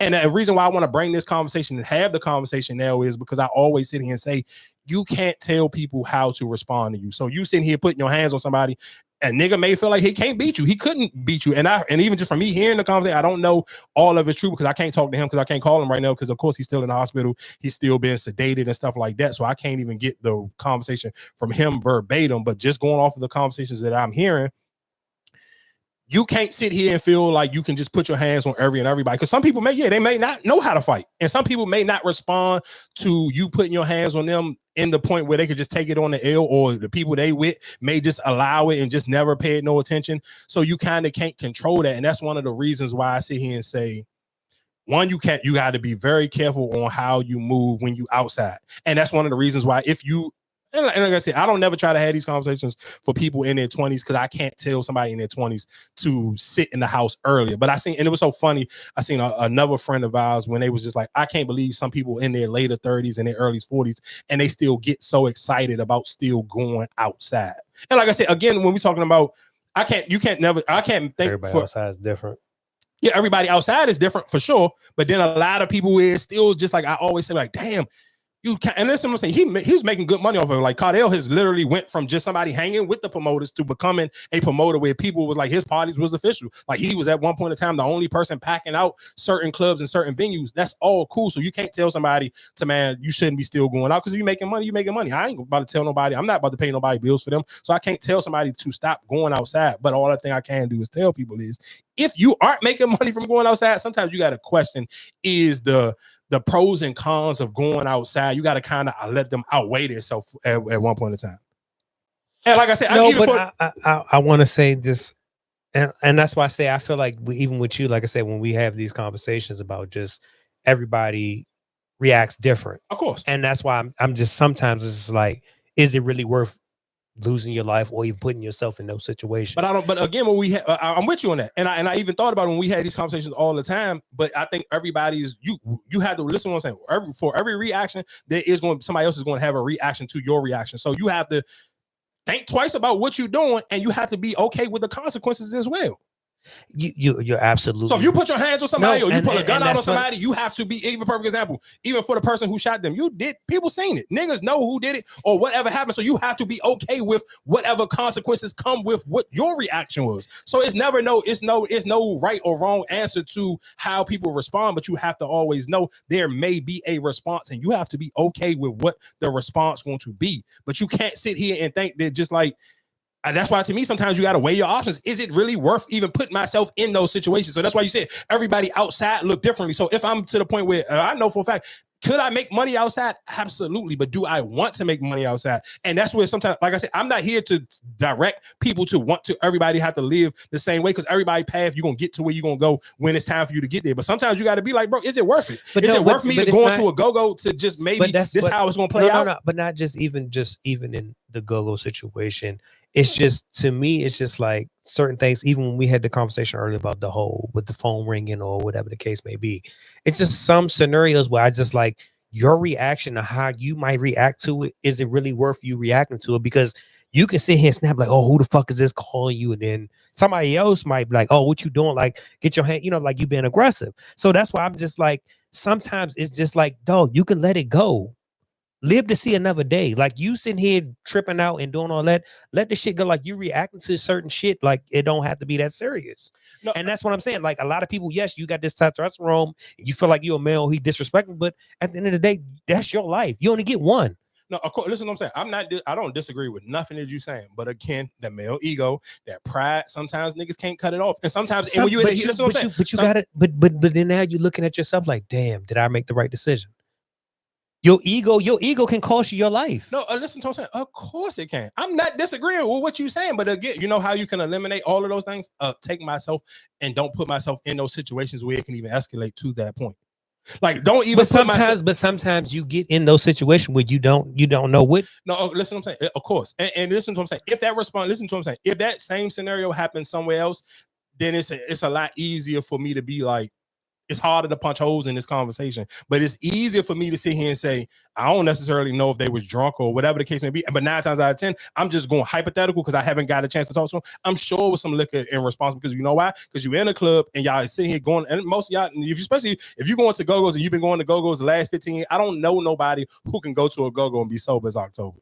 Most people not. So with some liquor involved, so now your extra testosterone, your male ego, your pride, it kicking 100 times more. Why? Because there's liquor involved. I ain't about to let this nigga play with me in front of all these people. You know, because you're absolutely right. It's easy for what you sit here saying right now while we sitting here having these conversations and you sitting here saying, man, your reactions you can sit here and control your emotions so you can live another day to have a different reaction. But guess what? It's easy to say that when you sober. We just having a sober conversation. It's not in the heat of the moment. But the way to eliminate that whole conversation is to eliminate going out to places where everybody get aggressive, and super drunk. That's in the club period. Anyway, I don't even want to just put that on go-go. That's in any club. And at a certain time, you got to ask yourself, especially if you got kids and all of that, because I'm sitting here saying, damn, it's so crazy because I'm like, now that I know that he's going to be okay, but this is like, bro, sometimes you got to even be honest. Like, damn, I done bullied.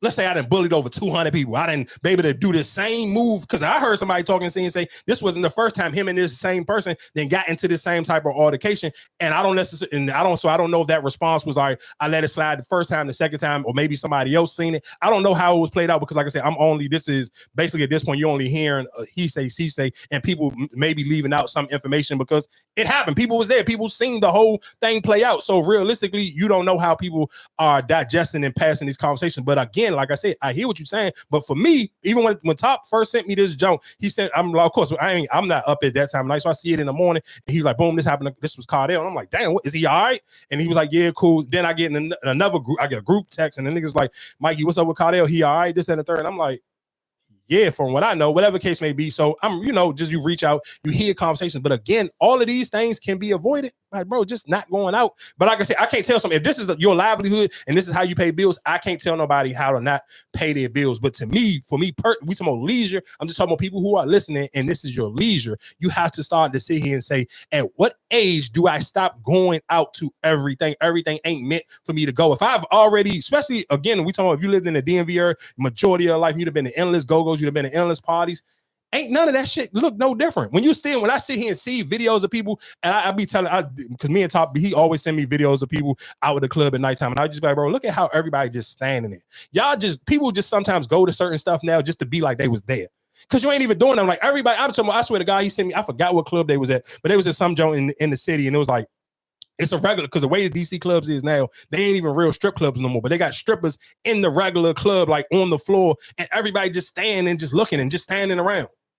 People in there just smoking like you. I'm like, the music, it could be the most fire song playing, and it's just people. I'm like, why are you even there, bro? But that's to my point where people have not grown up to it enough to be like, I ain't really having fun, especially if you're in your 30s. If you're talking about somebody, if you're in your mid to late 30s or your early 40s, and you actually got to experience what clubbing really supposed to be like. So you done been to the point where it's like, especially if you 40 something or your late 30s and you done been to the Crossroads and all of them clubs when people actually used to dance and sweat. Like you used to lead a club and your clubs was soaking wet from sweating and having a good time. There's no way in the hell you telling me you still having a good time now at your big age. You just going out just to say you out because you don't want to be washed. So now it's like you can't never sit here and it's hard for you to sit here and like, I don't know, though. All I just would sit here and tell people, if you don't have to go to the clubs, just man. And again, like you said, think about twice about how you respond to certain stuff. Just like everything don't need that super aggressive response. And I do know it's way harder for some people to cut that off because that's just who you are. Like at nature, that's just who you are. It's hard for you to cut the bully energy off. It's hard for you to cut the tough guy energy off. But the sad thing is, like, everybody don't respond the same way. And then sometimes the scariest person in the world be the person who will shoot you. And it will make you think twice about that. Because that is the sad thing where it's like, even if that conversation was over some money and that altercation was over some money, now if listen and say, God forbid, if you paralyzed and you can't walk for the rest of your life, it's going to be like, damn, was whatever little money that I got upset that I felt like you was making me lose, was that money enough for me to sit here and say, now I may not be able to walk for the rest of my life? And especially if you're like, again, if you some of you in your late 30s and your early 40s and you still feel like you got another 30 or 40 years to still live and you got to live them in a wheelchair. Like, I wouldn't, man. And that to me, it ain't enough money in the world. And and when I think about those pros and cons of going out, that make me be like, I'm cool with being in the house. I'm cool with just going to the gym and going to church. Like, people, like, literally when we was in that group chat and they was talking about the situation and it was just like, man, you be still living like it's the pandemic. I'm like, bro, I'm trying to live. I'm trying to be able to hit the Bill Belichick and be able to pop out a 75-year-old with something young, if that's the case. Because I just want to avoid all of, like, the energy just too nasty outside. Like, niggas is too aggressive. Everybody's so quick to sit here and just whip out a gun and shoot somebody. And I ain't sitting here saying this because this happened to a friend of mine. I say this shit every week. It don't matter. And that's why I sit here and tell y'all I like for my points to be my points and they don't never have to waver, because I feel like the longer you live and you know enough people, eventually some of these conversations is going to knock on your door. And the sad thing for me this year, it had knocked on the door 2 or 3 times. But my conversation and my piece and my opinion on it never going to change. Like that extra being tough outside shit, everybody don't know how to fight. And some niggas ain't going to fight you. You're absolutely right. And I done said that multiple times on here. I'm telling you, we talking about just in 2025. I feel like this is like the 5th time I've sit here and said everybody is not going to fight. You could sit here and whoop somebody's ass, and if you give them the opportunity to get up and go for a gun, I promise you 9 times out of 10, a nigga is going to clap your ass right there where you stand. And you could have just beat the nigga ass. If you don't knock this nigga out to the point where he going to sleep and you give him the opportunity to be able to get up and do anything, I'm telling you, in 2025, when that nigga get up, you bet to have your shit already pulled on him, or he is going to let it ring on your ass. I promise you. And there ain't no other way to say it. I ain't no way. I can't sugarcoat it. I can't talk about this no other way. And that's why I say and tell y'all, if you don't gotta be outside, bro, fine. And listen to what I'm saying. I'm not sitting here telling people to just go to church and go to the gym and you gotta live like a goddamn monk. You can still go outside, but figure out what's age appropriate stuff. And then sometimes that's why I ain't mad at justification. And that's why sometimes personally, if I was going to go outside, I don't want to go rush to DC to be with the rest of y'all. It's plenty of shit to do in Annapolis. It's endless stuff to do out rest in Virginia. Yeah, some of these places may have to drive a little bit farther. And if you are a person who like to drink, then you may got to go get you a hotel room. And that's why I make it even going out, maybe make it a weekend to where you got to do a little staycation if you're going to rest in Virginia, or you want to go somewhere out further out Baltimore or somewhere further out Maryland, wherever the case may be. But me personally, I've been firmly like, when I was dating, bitches will tell you, we're gonna go somewhere, it's gonna be a bunch of white people. That's when I'm cool with being around a bunch of white people. If I want to spend my money and actually be able to let my guard down and enjoy life, and I ain't talking about spending my money like I'm trying to go to a bar and be around a bunch of drunk white people that's Baltimore Ravens fans and Orioles fans. I'm not talking about that type of shit. I'm talking about some white shit where I feel like when in their mind it's like, oh, I wonder what's his rap song, or how many points did he score, or do he play for the Redskins? I'm just not familiar with who he is. I'd rather go to them type of places where they kind of just be like, you don't belong here as a black person, than me sit here and go somewhere where I gotta sit here and worry about the energy of a bunch of aggressive niggas. Because you can't control how aggressive other niggas be. And when that liquor get in, man, it's too much. I'm cool on that. Y'all don't know how to control y'all testosterone, so I'm cool with going outside. I'm sorry. What else is going on in the world? I feel like we got to talk about the turkey leg hut, man. And after the turkey leg hut, we can kind of get into power, because this nigga definitely thought he was ghost. I ain't even gonna hold you. Yeah, the turkey leg hut. Revised release. Prosecutors allege that he's been involved in other criminal activity, including paying a co-defendant in this arson case to steal vehicles and heavy machinery. The FBI agent testified under oath that same co-defendant admitted to bringing truckloads of hydro marijuana from California that would be stored at the turkey leg hut and then got sold at the restaurant in custom branded packaging. Prosecutors allege Lynn Price got the proceeds and gave some of the money to that co-defendant. And while he's not charged connected to those allegations specifically, Price's attorney argues he is not a danger to the community. He's actually helped the community after natural disasters. Mr. Lyndall Price deserves a bond for various reasons. One, being that he's not a danger to the community. You heard multiple testimony as it relates to his community involvement, the things that he does for the community. But more importantly, the co-defendants that are on his indictment have all been given a bond. So we're asking for equity. Supervised release. Prosecutors. Your development in the explosion of Bar 5015 5 years ago that was caught on camera. That popular spot blew up 5 years ago, scattering debris all over the place. Yeah, and this afternoon, 3 arrests in this case, including the former owner of the embattled turkey leg hut. Lynn Price is accused of paying people to send that bar up in flames. Price and his alleged accomplices appearing in federal court in the last 2 hours. Jason Miles live there with the latest details. Jason. Hey there, guys. Yeah, I just got word that Lynn Price will be held in federal custody until a detention hearing next Thursday. Meanwhile, 2 alleged accomplices heard charges against them. Your development in the explosion hearing. Supervised. So like I said, those is 2 different stories back to back. I mean, of course, like I said, I don't necessarily know if this is his karma or who he pissed off to kind of like, cause it'd be like, it seemed like for a long, I mean, I don't necessarily know how many of y'all actually like listen or know people who travel to Houston, but for a long time, like, bro, I heard endless podcasts, radio, people talk about Turkey Leg Hut. Like it was like a go-to thing that people felt like they had to do when they were going to Houston. And it just seemed like all of a sudden, like the last year and a half, it was just like, I don't know if he pissed the wrong person off, but it was just like that snowball effect. It was like when you started to hear his name become up in a lot of like muddy type of conversations, like it continuously, like every week. We literally I just let that clip play again this week, but that was literally the conversation last week of him paying somebody to sit here and burn down his ex-partner's new restaurant. And then now they're sitting here saying, okay, he was in the turkey leg hut, trapping out the turkey leg hut. Like, and it's crazy, like for his business to be that successful. Like I'm literally talking about, when I hear people talk about the turkey leg hut, this wasn't people that was from that area. This was other celebrities and other popular influencers and stuff going to Houston and sitting here going to turkey leg hut and having that experience and coming back on their platforms and talking about it. So to hear the way it's seeming like he was real live moving, thinking he was James St. Patrick is kind of crazy, dog. I'm not even gonna hold you. Like, I don't know who he pissed off or what happened or how it seemed like it's just getting sloppy and all this information is just coming out all at one time. But like I said, man, thoughts and prayers to him, because I don't necessarily know how much of this stuff is going to be able to stick or not. But while we talking about staying, before I get into the new episode of Raising Canaan, another person is kind of seemed like they may be on a crazy uphill battle when it comes to court situations is Big U. People don't know who Big U is. Of course, he is a huge figure in the Los Angeles gang culture and music culture as well, because he was the one who was, I don't want to say he was famous. I ain't gonna say he was famous for breaking Nipsey Hussle, but he did have some type of influence on helping break Nipsey Hussle's career, because Nipsey was signed to him even before he even passed away. But like I said, right now, Big U got caught up in a RICO charge, and now the police, not the police, the feds are sitting here saying they got over 20,000 recordings tied into Big U. So when I heard that, the first thing that thought in my mind was, even if they gassing it up a little bit and they really don't got 20,000 recordings of you, let's just sit here and say if they got 2,000. I was sitting here saying, because Big U old, I want to say he may be close to his 60s.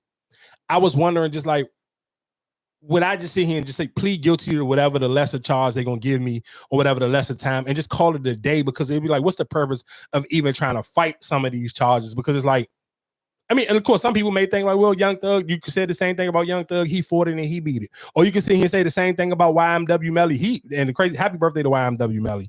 And the only reason I'm saying happy birthday to him is because he literally spent his whole entire 20s. He turned 26 the other day. And he's literally, for the last 6 birthdays, have been in jail. So you're talking about his entire 20s. Because every birthday of 20, since he's been 20 years old, he's literally spent all 6 of them in jail. And that's my point of sitting here saying trying to fight charges and fight cases. Like sometimes you got to be like, is it because for YMW Melly, I'm sure realistically that's the label paying for that stuff because they just know for a fact if he can ever beat any of these charges, the payday for them is going to be absolutely absurd. But for somebody like Big U, where it seemed like even if them last videos we played of him of a couple months ago when he was sitting here, it don't seem like, man, he probably, yes, he has been strong arming people and extorting people for bread, but I don't know how long his money is to the point where if he could afford to be in jail trying to fight a case for 2 to 3 years, where you got to play, especially if you're going up against the feds, them attorney fees is going to be crazy. Because it was even a clip of damn it, I could play the John Academics where they were saying Academics was doing an interview with what's my man name? It was Lord Durk and NBA Youngboy's manager. I mean, not manager, but the lawyer for them. And he was asking him, like, what's the normal attorney fee for some charges like this? And he was like, bro, did you get up there where some people could charge you? I just want to play the clip because it was so crazy, the prices they was talking about. So it was just like, I don't necessarily know somebody like Big U can even afford to fight them type of charges for that long. What is the $1 billion lawyer calling if somebody says, yo, I've been hit with a RICO, or yo, they say I murdered someone? What figure do you normally kind of throw out there that they know that's where we're at? Right? Yeah. Man, you know I'm not going to answer that, but let me go ahead. I love the way. I set it up, right? Oh man, it was presented. I set it up too. God, it was presented beautifully. I heard $3 million though. I heard you got $3 million for 1 month of work before. So New York Times put that out. So let me say this. What's the hourly fee at, man? I've heard Taco Pina said he's taxing them at like $3,000 an hour or $2,500. I'm like, whoa, hit him over the head. Well, why don't you? I've heard top tier lawyers. We're talking about the 1,200 range and above. So if we were talking about the good guys, now if you get somebody below 1,000, they could be good as well. But the top tier guys charge. Yeah. So most of us are. What is the $1 billion lawyer calling if somebody? What is the $1 billion lawyer calling if somebody said? I don't care how well you're doing, because it could start creeping into the 7 figures quickly, and so you got to really hit a number. When you do hourly, yes, I mean our hourlies, mine's well over 2,000. You know, but it's got to be the right case, and when it's the right case, then the person that's paying that, they don't really give that it's over $2,000 an hour. They just want you to fight for their freedom. Yeah. But you have to let them know, like from a business standpoint, like, hey, we're going to do it hourly. Like, boom, at the end of a day, you know, it could be with associates. You just had a $27,500 day.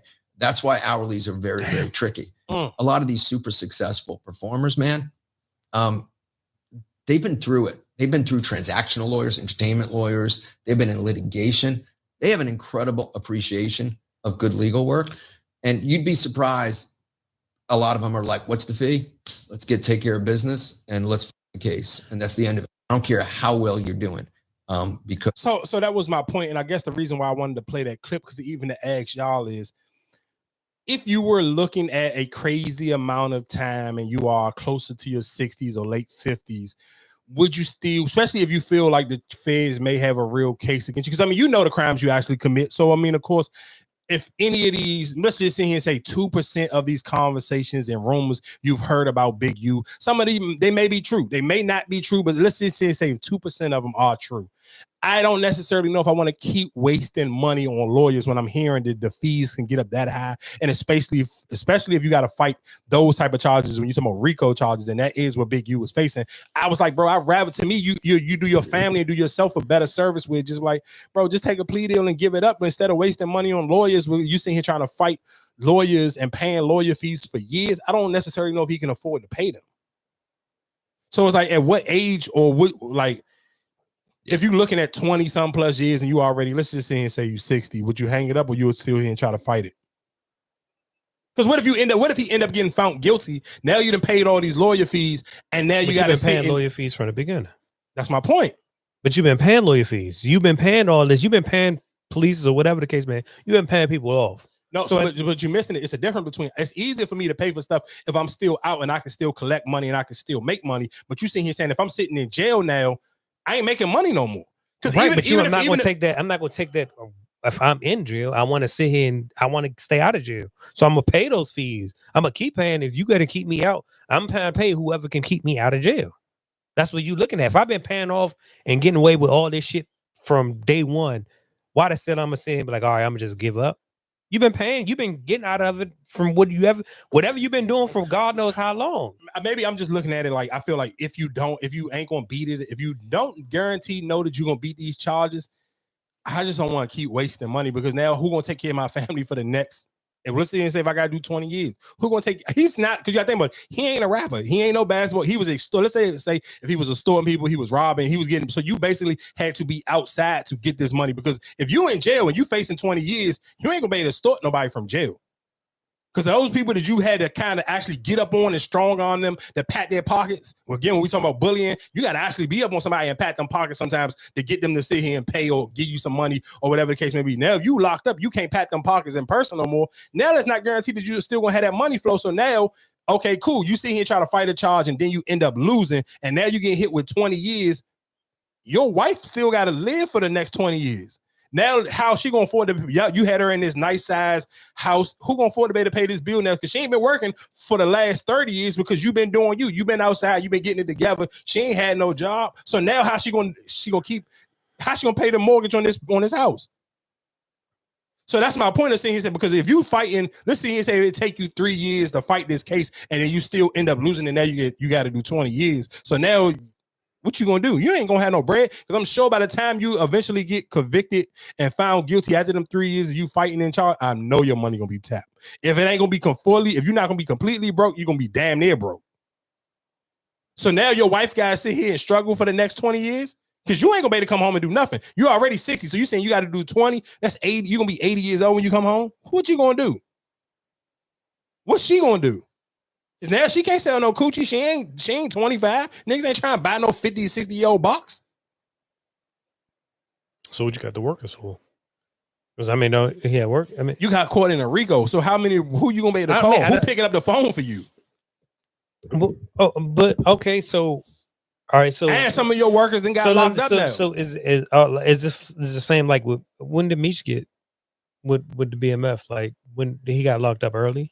Yeah, he was in his 20s. Oh, he was in his 20s. So and you come home in your 50s. So it's a difference when you get locked up and you in your later time. It's easy. I'm not saying it's easy because of course it's never easy to do 20 something plus years. Meech, I think did end up doing 23 or 25 years, but he got locked up in his 20s. So now you come home in your 50s. He's saying you get locked up in your 50s and now you facing 20 to 25 years. You talking about you coming home 75, 80 years old. I think things go with territory, right? You just ain't gonna give up, and then now you go in there and be like, oh damn, because then now you ain't got no pull in the jail, right? What's that song? You better know when to fold them, know when. I ain't gonna lie to you, I'm tapping out. I'm not fighting.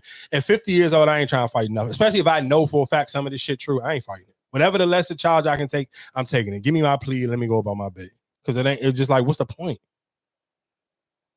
Me personally, I can't see what the point realistically would be for you to sit here and try to take it to trial. But real quick, like I said, let's get into Raising Canaan so we ain't gotta stay in here too much longer. I do want to sit here and say Cardi B. Oh, hold on. Before we get to any of that, before we get to Raising Canaan, there was some other things I meant to skip. Yeah. Ain't no man. I'm tripping. Ain't no way in God's green. Hell no, I ain't getting to that. Where's this lady getting this bread for calling people the N-word? Where's John? Where it said? Did I send it to y'all? I had to. I did? I don't think so. Damn. Oh, here you go. Call him a What the fuck you talking Did you about? call the child a Your fucking business. It is my own business. You call him a Okay, why don't you have the boss to say it right now again? No, I need y'all to be able to hear without no damn. I don't want no censors. I hate when they put censors on this shit. I need the real deal. Here we go. Real deal of Evander Holyfield. You call him a nigger, the child? What the fuck you talking Did you about? call the child the nigger word? Your fucking business. It is my own business. You call him a nigger? Okay, why don't you have the boss to say it right now again? Fuck you, nigger. Okay. Nigger. All right, that's what you say. You don't go digging through people's shit, you dumb fuck. Nobody dig into your shit. A little fucking kid just did, you dumbass. That little kid, you call him a nigger? Yeah. The little child? Are you about to hit him? You chase him here? He took my son's stuff. So that gives you the right to call the child, 5-year-old, a nigger, the N-word. If that's what he's gonna act That's like. what you're gonna call him. That's what he's gonna act like. You know, that's a hate speech. And you can be recorded for that. I don't give a shit. Huh. Okay, we'll see about that, what the internet has to say about you. Oh, okay, so I got a question for y'all. Just random, real quick. Just after hearing that clip, and of course, y'all know how social media is going to do, so they're going to sit here and make it a big deal, which it should be a big deal because she called a little kid, like they literally on a playground. This lady literally called a little boy, maybe 5 years old. That's what the man said, a nigga. So my question is, how much money do y'all think she made off her GoFundMe after the internet started to go crazy on her? Give me a number. Just guess a number. Throw a number out there. How much y'all think she made off her GoFundMe so far? She made a GoFundMe? The internet, I mean, somebody made one for her because, you know, of course, the internet, let's be clear, when the same way when we talked about the, what's the young man, Carmelo Anthony, people will make a GoFundMe for you. Like if there's something going on, if the internet dragging you and you feel like you're about to lose your job or whatever the case may be, your group of people may sit here and come and defend you. So the white people saying, of course, on the internet, people was dragging her to hell, saying she need to lose her job. She need to be whatever repercussions they can have via social media, they were trying to apply pressure. So of course, this video started to go viral. And that's how come, I mean, I seen this on Twitter. That's why I played the clip from Twitter because that's where I seen it at. I believe this John probably on Twitter had like, how many? You talking about this John got 3 million views on Twitter, so over 3. And I mean, like this John been shared. It been shared. Retweeted 4,000 times. So and then it been bookmarked another 5,000 times. So endless people have shared it and talked about it.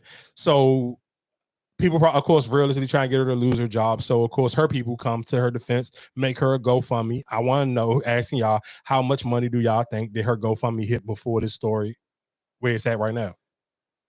Just a guess a number. From the look of it, she ain't got a job. Barry, stay home mom. All right, but cool. But how much money do you think she made off her GoFundMe? A few thousands. Like, give me a number. 5,000. All right, 5. What's your number, Marcus? Oh, wow. 400,000. She's made $400,000 off her GoFundMe. And listen to she actually has a GoFundMe. They made a GoFundMe for her. And that's what made the story go even crazier, where people were seeing. Then you started to see some of the bigger, you know, of course. So wasn't the actual video of her calling the child? No, it's just this right here with her repeating herself. So people came to her defense. You know, her people come to her defense. They make her a GoFundMe page. And then you seen people start to get upset where it's like, damn, that's crazy. Y'all got mad at us for making a GoFundMe for the Carmelo Anthony Slim. But y'all sitting here made a GoFundMe for this lady. And now it's up to $400,000 because she called a little kid a nigga. Bro, white people are different, though. I ain't gonna lie to you. And that's why that's why sometimes when people talk about like when we talk about views or how many jerseys white people just I tell y'all this all the time. They get in line and they just get in line for some of the craziest shit and they just stay in line. They stay in line until they can't stand in line no more. So it's just like when you see stuff like that, I just be like, yo, that's like, I'm not even gonna lie to you. Even if she had a job, I wouldn't even care if I lost my job. If you sitting here saying the GoFundMe then got up to 400 bands for me saying the N-word. What I don't even like you see she in this video. I'm looking at her. She don't even look like you. I mean, I ain't gonna say she don't got no job, but let's say she is a stay-at-home mom, or if she had a job. Like a nice playground. So that's why I'm just like the person who was recording don't sound like he's black, right? So this could be a whole finesse job. We didn't even see the video of her calling the kid the nigga. Oh, did we even see the black kid? She got paid. No, the little boy ain't in the video. No, that's what I'm saying. But that's what I'm just saying about how people can just raise bait you or get you to react to something because you didn't see the other video. So that's what I'm saying. So even let's just say her. But it's not. You kind of can't say it's a raise bait video because she did still say nigga in the video though. Right. Said, I don't care. I'm gonna call him a nigga if he acting like one. But we didn't even see the kid. Is what I'm saying. It wasn't no kid in the video. So that's what I'm saying. But so everybody's getting upset or what about it? You didn't even see the kid. Didn't see the video, right? So let's just say she just finessed y'all out of whatever money got. I mean, she ain't finesse nobody because her people is the one who paid for it. Her people is paid, but that's what I'm saying. But to draw the attention so people. Of course. I mean, of course. I mean, a lot of people can get upset when they hear especially a white lady like that using the N-word. Real quick, a conversation that I was not going to get a part of, but I did find it funny hearing other people talk about it was If it's 100 men versus one gorilla, who's winning? Me by myself can take on a gorilla. You know who you talking to?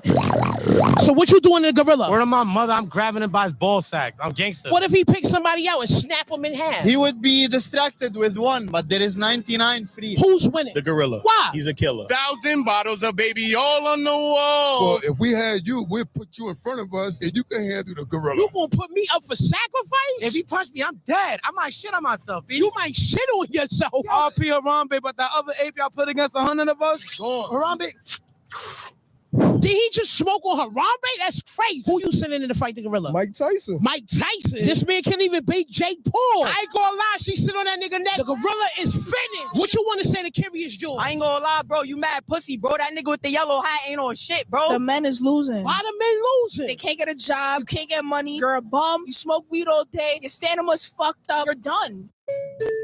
If it's a again, bro, you just gotta love the internet. Like, and I know sometimes I'm just too old for certain conversations on the internet. I just couldn't, like, my brain could never just, like, I'm sorry, I ain't that stupid. So you couldn't get this conversation out of me. So I just seen the clip and I played it because I know that's what y'all was talking about all last week. Y'all got it. I'm not dumb as y'all niggas. Like, I feel like sometimes it be just certain conversations just below my stupidity. And I'm not that dumb. Just moving to other news real quick. Because we didn't talk about it. The Atlanta Falcons, because when we were talking about the conversation last week, we were sitting here saying, what should the punishment be? So the Atlanta Falcons got fined $250,000, and the defensive coordinator himself, out of his own personal pocket, got fined $100,000. So that, of course, that is a grand total of $350,000. So for the parents who can't tell their kids no, I guess that $350,000, that $100,000 wouldn't hurt y'all because y'all okay with killing yourself without telling y'all kids no in the first place. So again, that's why I believe in ass whooping. That's why I don't have kids, because if you would have beat your kids' ass, you wouldn't have to come out your pocket 100 racks. Like that, I don't know what a defensive coordinator get paid, but I know for a fact they don't get paid that much. This is the NFL. Hell, what you say? Shit, yeah, what? Nigga, I don't. What you gonna? He's 21. What you gonna do? I mean, I don't understand. Like you beating him ain't going. What the damage so is you done. Would be, so, okay, so just I mean, the damage is done. No, okay, you so said fire him. That's what I'm saying. Like you saying he should lose his job. I don't know. I don't know how much a defensive. So what I'm saying, no. So because even what I heard, like a lot of people say, the reason why that probably even happened, like if Shador would have had an agent, they wouldn't even had his number. They would have contacted the agent instead of contacting him. And that's what a lot of people was like, you know what I'm saying? Who would give a fuck? It don't matter. No, right. So even, like I said, so for the number to get leaked out or whatever the case may be, right? The number got leaked out. But you just said, I should lose my job because my laptop was still open. You saw the number. The 100,000 don't hit you. The 100. You say I should lose my job. You getting fined 300. The total fine being 350,000 and 100,000 coming out of your pocket. I mean, I'm pretty sure. Not getting. I mean, you can keeping your job is cool, but I'm pretty sure that's the closest thing to you gonna feel almost damn near like you got fired. I know for no defensive. Well, let's be clear. This defensive coordinator ain't getting paid millions of dollars. So I'm sure even if he getting paid a couple $100 bands after tax, this $100 he gonna feel that $100,000. This ain't Anthony Edwards and John Morant getting hit with a couple $150,000 fine. The Atlanta Falcons got hit with it. And like I said, I feel like listen, you missed. I think you clearly slow down. Listen, the Atlanta Falcons got fined $250,000. Him personally got fined $100,000. So that's separate. The Atlanta Falcons, their fine was $250. His was $100. So he got to personally come out of his check, or however they gonna take it out. It's 100 bands coming out of his pocket. 250 is the Atlanta Falcons. The 100K is coming from him. I'm trying to tell you, if my kid costs me 100K, I may kill my kid. I'm cool. Like I ain't one of them parents. I'm sorry. I'm heavy on the no, so I'm heavy on busting your ass if I got to pay 100 bands for your stupid ass decisions. I ain't trying to hear all them other whatever the hell you trying to tell me. 100 racks is a lot of bread, dog.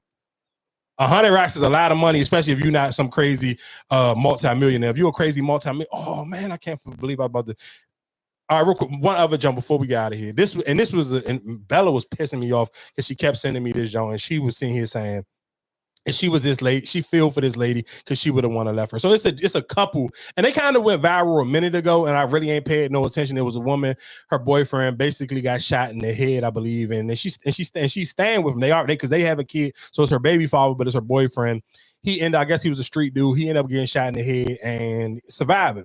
So of course now he not a little slow. He's a lot of slow. So it's basically damn near almost like she raising 2 kids, but she's complaining because it's becoming like, I mean, you basically raising a kid and you basically gotta take care of a grown man at the same time. But I'm telling Bella, to me, is like, even if you feel some type of way and you want another man's attention, I don't think that you should have been able to bring this to social media, especially if you were benefiting from me being a street dude. Like if it was benefiting our lifestyle and I was breaking money because I was outside doing whatever the case may be, and that was one of the reasons to lead me up to getting shot. Don't come to the internet and sit here and be complaining like you doing me some damn favor, taking care of me. Like I was taking care of you at one point in time, and you was a healthy human being. You wasn't shot in the head, so now you complaining about taking care of me after I got shot in the head. Like, come on, what the fuck are we talking about? I pick better.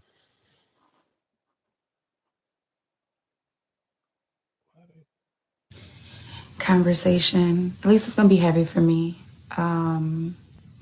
I want to talk about a few things that have been sitting on my heart. I think we should do it at like 8 p.m. Central. It's like 5 here right now. I live in Minnesota, so it's gonna be Central Time. I've been with Jamal 3 years before he got hurt, and then 5 years after he got hurt. That's when he got his TBI. And one thing for sure is, before that man got his TBI, he loved the ground that I walked on. Like, there's nothing I could ask for. There's nothing that didn't get handled. Nothing. But, you know, after his injury, a lot of things have changed, you know, and we sit online and we talk about, you know, what's the same and, you know, what's different, but we're always like talking about personality and stuff. But the whole thing about it is I stayed, I loved him through it. I do love him through it. When he couldn't talk, when he couldn't walk, I stayed because that's unconditional love, you know. Not your ability to do for me or what you have done for me, you know, but just the situation. I knew the person and I knew he could get back to himself. But sometimes, you know, people, their love changes and, you know, they change. So you have to kind of like figure it out, you know, especially with a person who is going through their own healing. So I want to ask tonight, it's going to be a question you can answer here. You can come and answer. When the love changes after trauma, do you stay or do you go?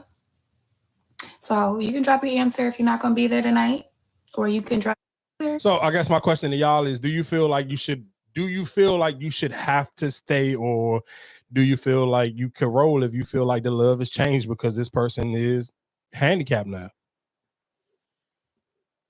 I feel like it's different for people. I mean, if you're married, that's something different. It's because it's for better or for worse. Mm-hmm. But I feel like if you love the person, then why wouldn't you stay with them?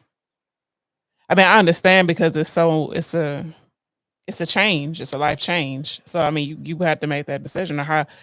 It's no right or wrong answer. Okay, but let's just sit here and say, take it out of if it was you personally. Let's sit here and say if this was like your brother and this, God forbid, knock on wood, if this happened to like a brother of yours and this was his girlfriend saying this, would you feel some, especially if you knew your brother was like, let's kind of make this, let's say if your brother was like Diddy level tricking, like how he was tricking on Young Miami, and then something happened to him, God forbid, and then she getting online and saying this, would you feel some type of way as a sister? Like knowing that your brother was tricking crazy from the beginning. But she was type of way from the beginning. That's what you was there for from the beginning. You ain't really love him. You had a kid with him, all that, but you didn't really love him. And that is true. But no, she's been on me. They got a page together. Like they post, so it's not like she's coming out of the blue. Like she posts the trauma of him in the hospital, everything, walking him through the entire thing. So it's not like she's coming out of the blue with this. For sure, of course. So I'm sure mentally it do. I'm sure. No, let's be clear. Even re-listening to this, paying attention now. Like even for her to say they was only together 3 years, and then she basically been with him longer now after he didn't got shot in the head than she was with him beforehand. Because she was together 3 years before the shooting, and she been with him 5 years since then. I respect it. So I don't really want to. I don't want to sit here and make it seem like I'm taking a dump on her. I'm just trying to make it like just a conversational piece because I thought you were saying like you was with me, whatever, blah blah blah. I'm taking care of you. No, he was. No. That's what I said. I didn't know it was 5 years that I've been taking care of you. Yeah. So if you've been there for 5 years, then why are you even leaving out? But I'm sure. But to kind of just to keep it in a conversation piece, I can understand where you probably mentally. I don't know if his meat still work. Like I don't follow them, but I'm sure like the way he be talking, it sound like his meat may not work. Like he barely can speak. So if he can barely talk for real, like he can get some words out, but it take a minute. I'm sure his John ain't getting like he ain't rock solid no more. So I'm sure that mentally will weigh on somebody. If I'm taking care of you all the time, but I can't physically really get because you mentally can't be there for me no more because you mentally not there for yourself. So if you mentally can't be there for me no more, so that means emotionally, realistically, you can't be there because it's almost like at this point, like you kind of like a pet. But still your kid's fault. Yeah, I still need some adult time too, nigga. My cat still. Brrr. So okay, my question to you, you're gonna just. So it's still your kid's father. So you're just gonna up and leave. Nah, you see, you missing it. See, to me, what she messed up is if I felt this way for real. I mean, of course, if this is just for engagement purposes, cool. And I'm sure he okay with it because he do be on camera and they be talking or whatever case may be. Like I said, I've seen a few videos of them before previously, like going viral and them explaining their situation. But it's just me, even if you actually inside you really feel this way, I personally feel like. Don't say it on the internet. Just go out and creep and get some meat. Who gonna know? Nobody wouldn't know. But like we just talked about, it could just be for clicks. That too. But if you actually are because I'm just putting my real human brain on. I can imagine how it can wear and tear on somebody physically, mentally, and emotionally. And sometimes you may feel like you need to recharge.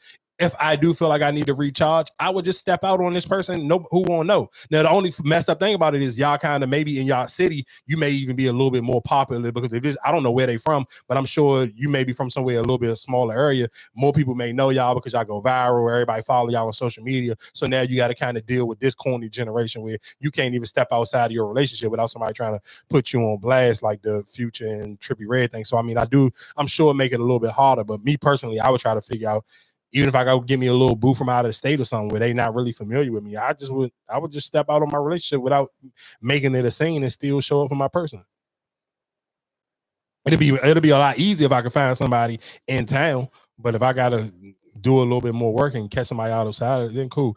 And just in other news, real quick, like I said, I want her to get the Raising Canaan, but I forgot about your man Steve Smith. Steve Smith is facing $100,000 lawsuit for I guess for breaking up a happy home. I don't even know that you can sue somebody for that, but it's 2025. I feel like you can sue somebody for anything. So for that man, who he cheated on his wife with, the lady who worked for the Ravens that he was cheating with, her husband is suing him for $100,000 for messing up their happy home. So his putting it out there didn't work. That's why he's suing him. No, it made it work. Now I'm showing that's already is kind of documented. So even if I'm Steve Smith. 100,000 ain't as crazy as the Shannon Sharp stuff, but I wouldn't just want my name to keep getting attached. And boy, you might just got to pay the bread. If you don't really want, because it's like it seemed like that. I forgot all about that conversation until now. I see this lawsuit. Now it's bringing his name back up. So even if you're trying to get in good graces, that's what I'm saying. But even if you're trying to get, let's say if your wife stayed and she kind of just was shooting. She did. We didn't hear nothing about them getting divorced. Cool. So that's my point. So that's my thing. So you put it on the internet. It didn't work, right? So now you're trying to sue him. Come on, dog. Just take it. So if you were Steve Smith, you wouldn't pay it? No, I ain't paying that shit. I ain't lose my job. I ain't lose my wife? No, I ain't paying that shit. Shout out to dude. I ain't mad at try. If you can get it, you can get it. I wouldn't be mad. Like that would be that's a good severance packet if me and my wife ain't never gonna get back together. Yeah, give me this little $100 so I can go about my business for messing up our happy home. But again, like I said, getting into Raising Canaan. Real quick, Cardi B and Stefon Diggs. I don't necessarily know if it's true, so I kind of just cool with waiting to the end of the episode to talk about this. But I ain't gonna say allegedly because the girl did it. But it's saying that Stefon Diggs had a baby, just recently had a baby, and the girl he had a baby with posted a picture of her and Stefon Diggs, and then end up deleting the picture. And that's the part that always get tricky, because if you delete, it's like you post it on your Instagram story and then you delete it when somebody say something. That's what make it hot and make people pay. Because if you leave it up there, then you can Stefon Diggs posted or no, the girl posted it. But then they were sitting here saying basically she just had a baby. But I mean, like, you can't be. I don't think Cardi B could be mad about that if the girl was already pregnant before her and Stefon Diggs got serious. Like, I mean, what you couldn't say, oh, now we got serious, that she had to go have an abortion or something. So I mean, to me, that part would kind of been crazy anyway. So you can't be mad at the way it may play out, but it's still just like, all right. She's still married. Who, Cardi B? Yeah, for sure. So what are you getting mad about? That don't mean nothing. Yeah, I'm married, but I don't still want my name to be attached with all of this, because this is just like, it's extra your stuff. name only attached because of your situation. You wouldn't be attached to me if you wasn't in your situation. I mean, if you and your husband wasn't going whatever y'all was going through, my name wouldn't be attached to it. You wouldn't even know we and you was dealing. I mean, I guess. I don't know. Y'all move out in these streets, dog. I mean, I guess, but like I said, we can get into Raising Kanan. Raising Kanan came back. Of course, they took a break last week, so it wasn't a new episode. So this is a new, but I believe it's only Twisted episode. Was that episode 8? If that was episode 8, I believe we only got 2 episodes left. This is probably this is probably the second best episode. I forgot what was the one we said was the first one. It was a couple weeks ago now. Jukebox. The jukebox. So that was what episode? That was what episode 6. If this is episode 8, then yeah, that was episode 6. Yeah, but like I said, this one was a good jump, but it was kind of like, damn, it's like, the reason why I'm just disappointed because like it's so far, the season about to be over. But this was kind of like, this was one of them episodes where the things that you were looking for from a power episode, you got everything you can. You got you some violence, you got you a little bit of drama. You got a lot of violence, actually. And I ain't gonna lie to you, Joey Badass smoking I know you ain't supposed to say it, but it is what it is. For him smoking a midget was crazy, though. Like, that one was out of pocket. Like, I ain't even gonna hold you, because it was like, he had no remorse for him, and he didn't even care. He basically just used Slim to get the Kanan anyway to get his bread. But it was just like, and the little dude had a point. He was like, bro, it's hot. Kanan been popping up in my mom's house, whatever the case may be. He knows it's me. And like, I need to be. And the crazy thing is, where if it's like, damn, you did this move with Unique and he got all the bread, because why are you asking him or coming to him? Why didn't you get some of the money for yourself so you could just go ahead and get you a bus ticket? So basically, you sit here and went on the move, you snaked your man, and Unique is in control of all the bread. So now you got to sit here and go back and ask him for some money, and you crying and whining like a little girl, and now you got smoked. Like, come on, dog. Like, but it was just crazy to the fact that they just smoked him, threw his little body in the trash. Like, because I think it just plays to the fact how Joey Badass, like, he's not the same person that he was. Like, he just not wrapped too tight now. So he don't care. I can go lie. I love the way Jukebox handled herself in that house, though. Like I ain't gonna lie to you. I kind of wish she would have smoked the brother. To be honest, like, it was like, you did all that, you might as well just smoke them right there. But I feel like she ain't that piped up yet. Like, she not to that point yet. Like, I feel like maybe in a couple of years or a couple of other episodes, she probably realistically would have just smoked them right there in the house. But it was just like, she not that methodical yet with her thinking pattern. Like, that's just like, that ain't where her brain is yet. But I like that. I like the way she carried herself in that house. It was kind of like, all right, that was kind of fire. I guess to me, the biggest takeaway and talking part of that whole episode was what's the name? What's the fake Cedric? What is his name on it? What's the name of it? It was Pops and Snap or whatever. That's their name. Snap and Pop. Yeah, Snap and Pop. They basically are the ones who were behind Famous getting killed. And the crazy thing is, to me, and I told you this when I first came, I was like, I didn't even know that Famous did anything to them to have any type of beef for them to pay the police to even get rid of him. I don't know if he necessarily did any. I mean, they never showed it. So I think maybe it's just him snitching might fall back on them, whatever he snitched about. What you think the police gonna do to Kanan girlfriend? They're gonna probably try to use her to figure out what Kanan knows. But damn, like, was they what? But like, But even that's the when thing, how did they know? How did they even know that she was on a bus? I have no idea. I think the bigger thing is, like, somebody gonna go. I don't know if it's gonna be Lou or I don't know if it's gonna be Marvin, but one of them, I don't think they're gonna make it through the season. If there's a next season, I don't think they're gonna be in it. One of them.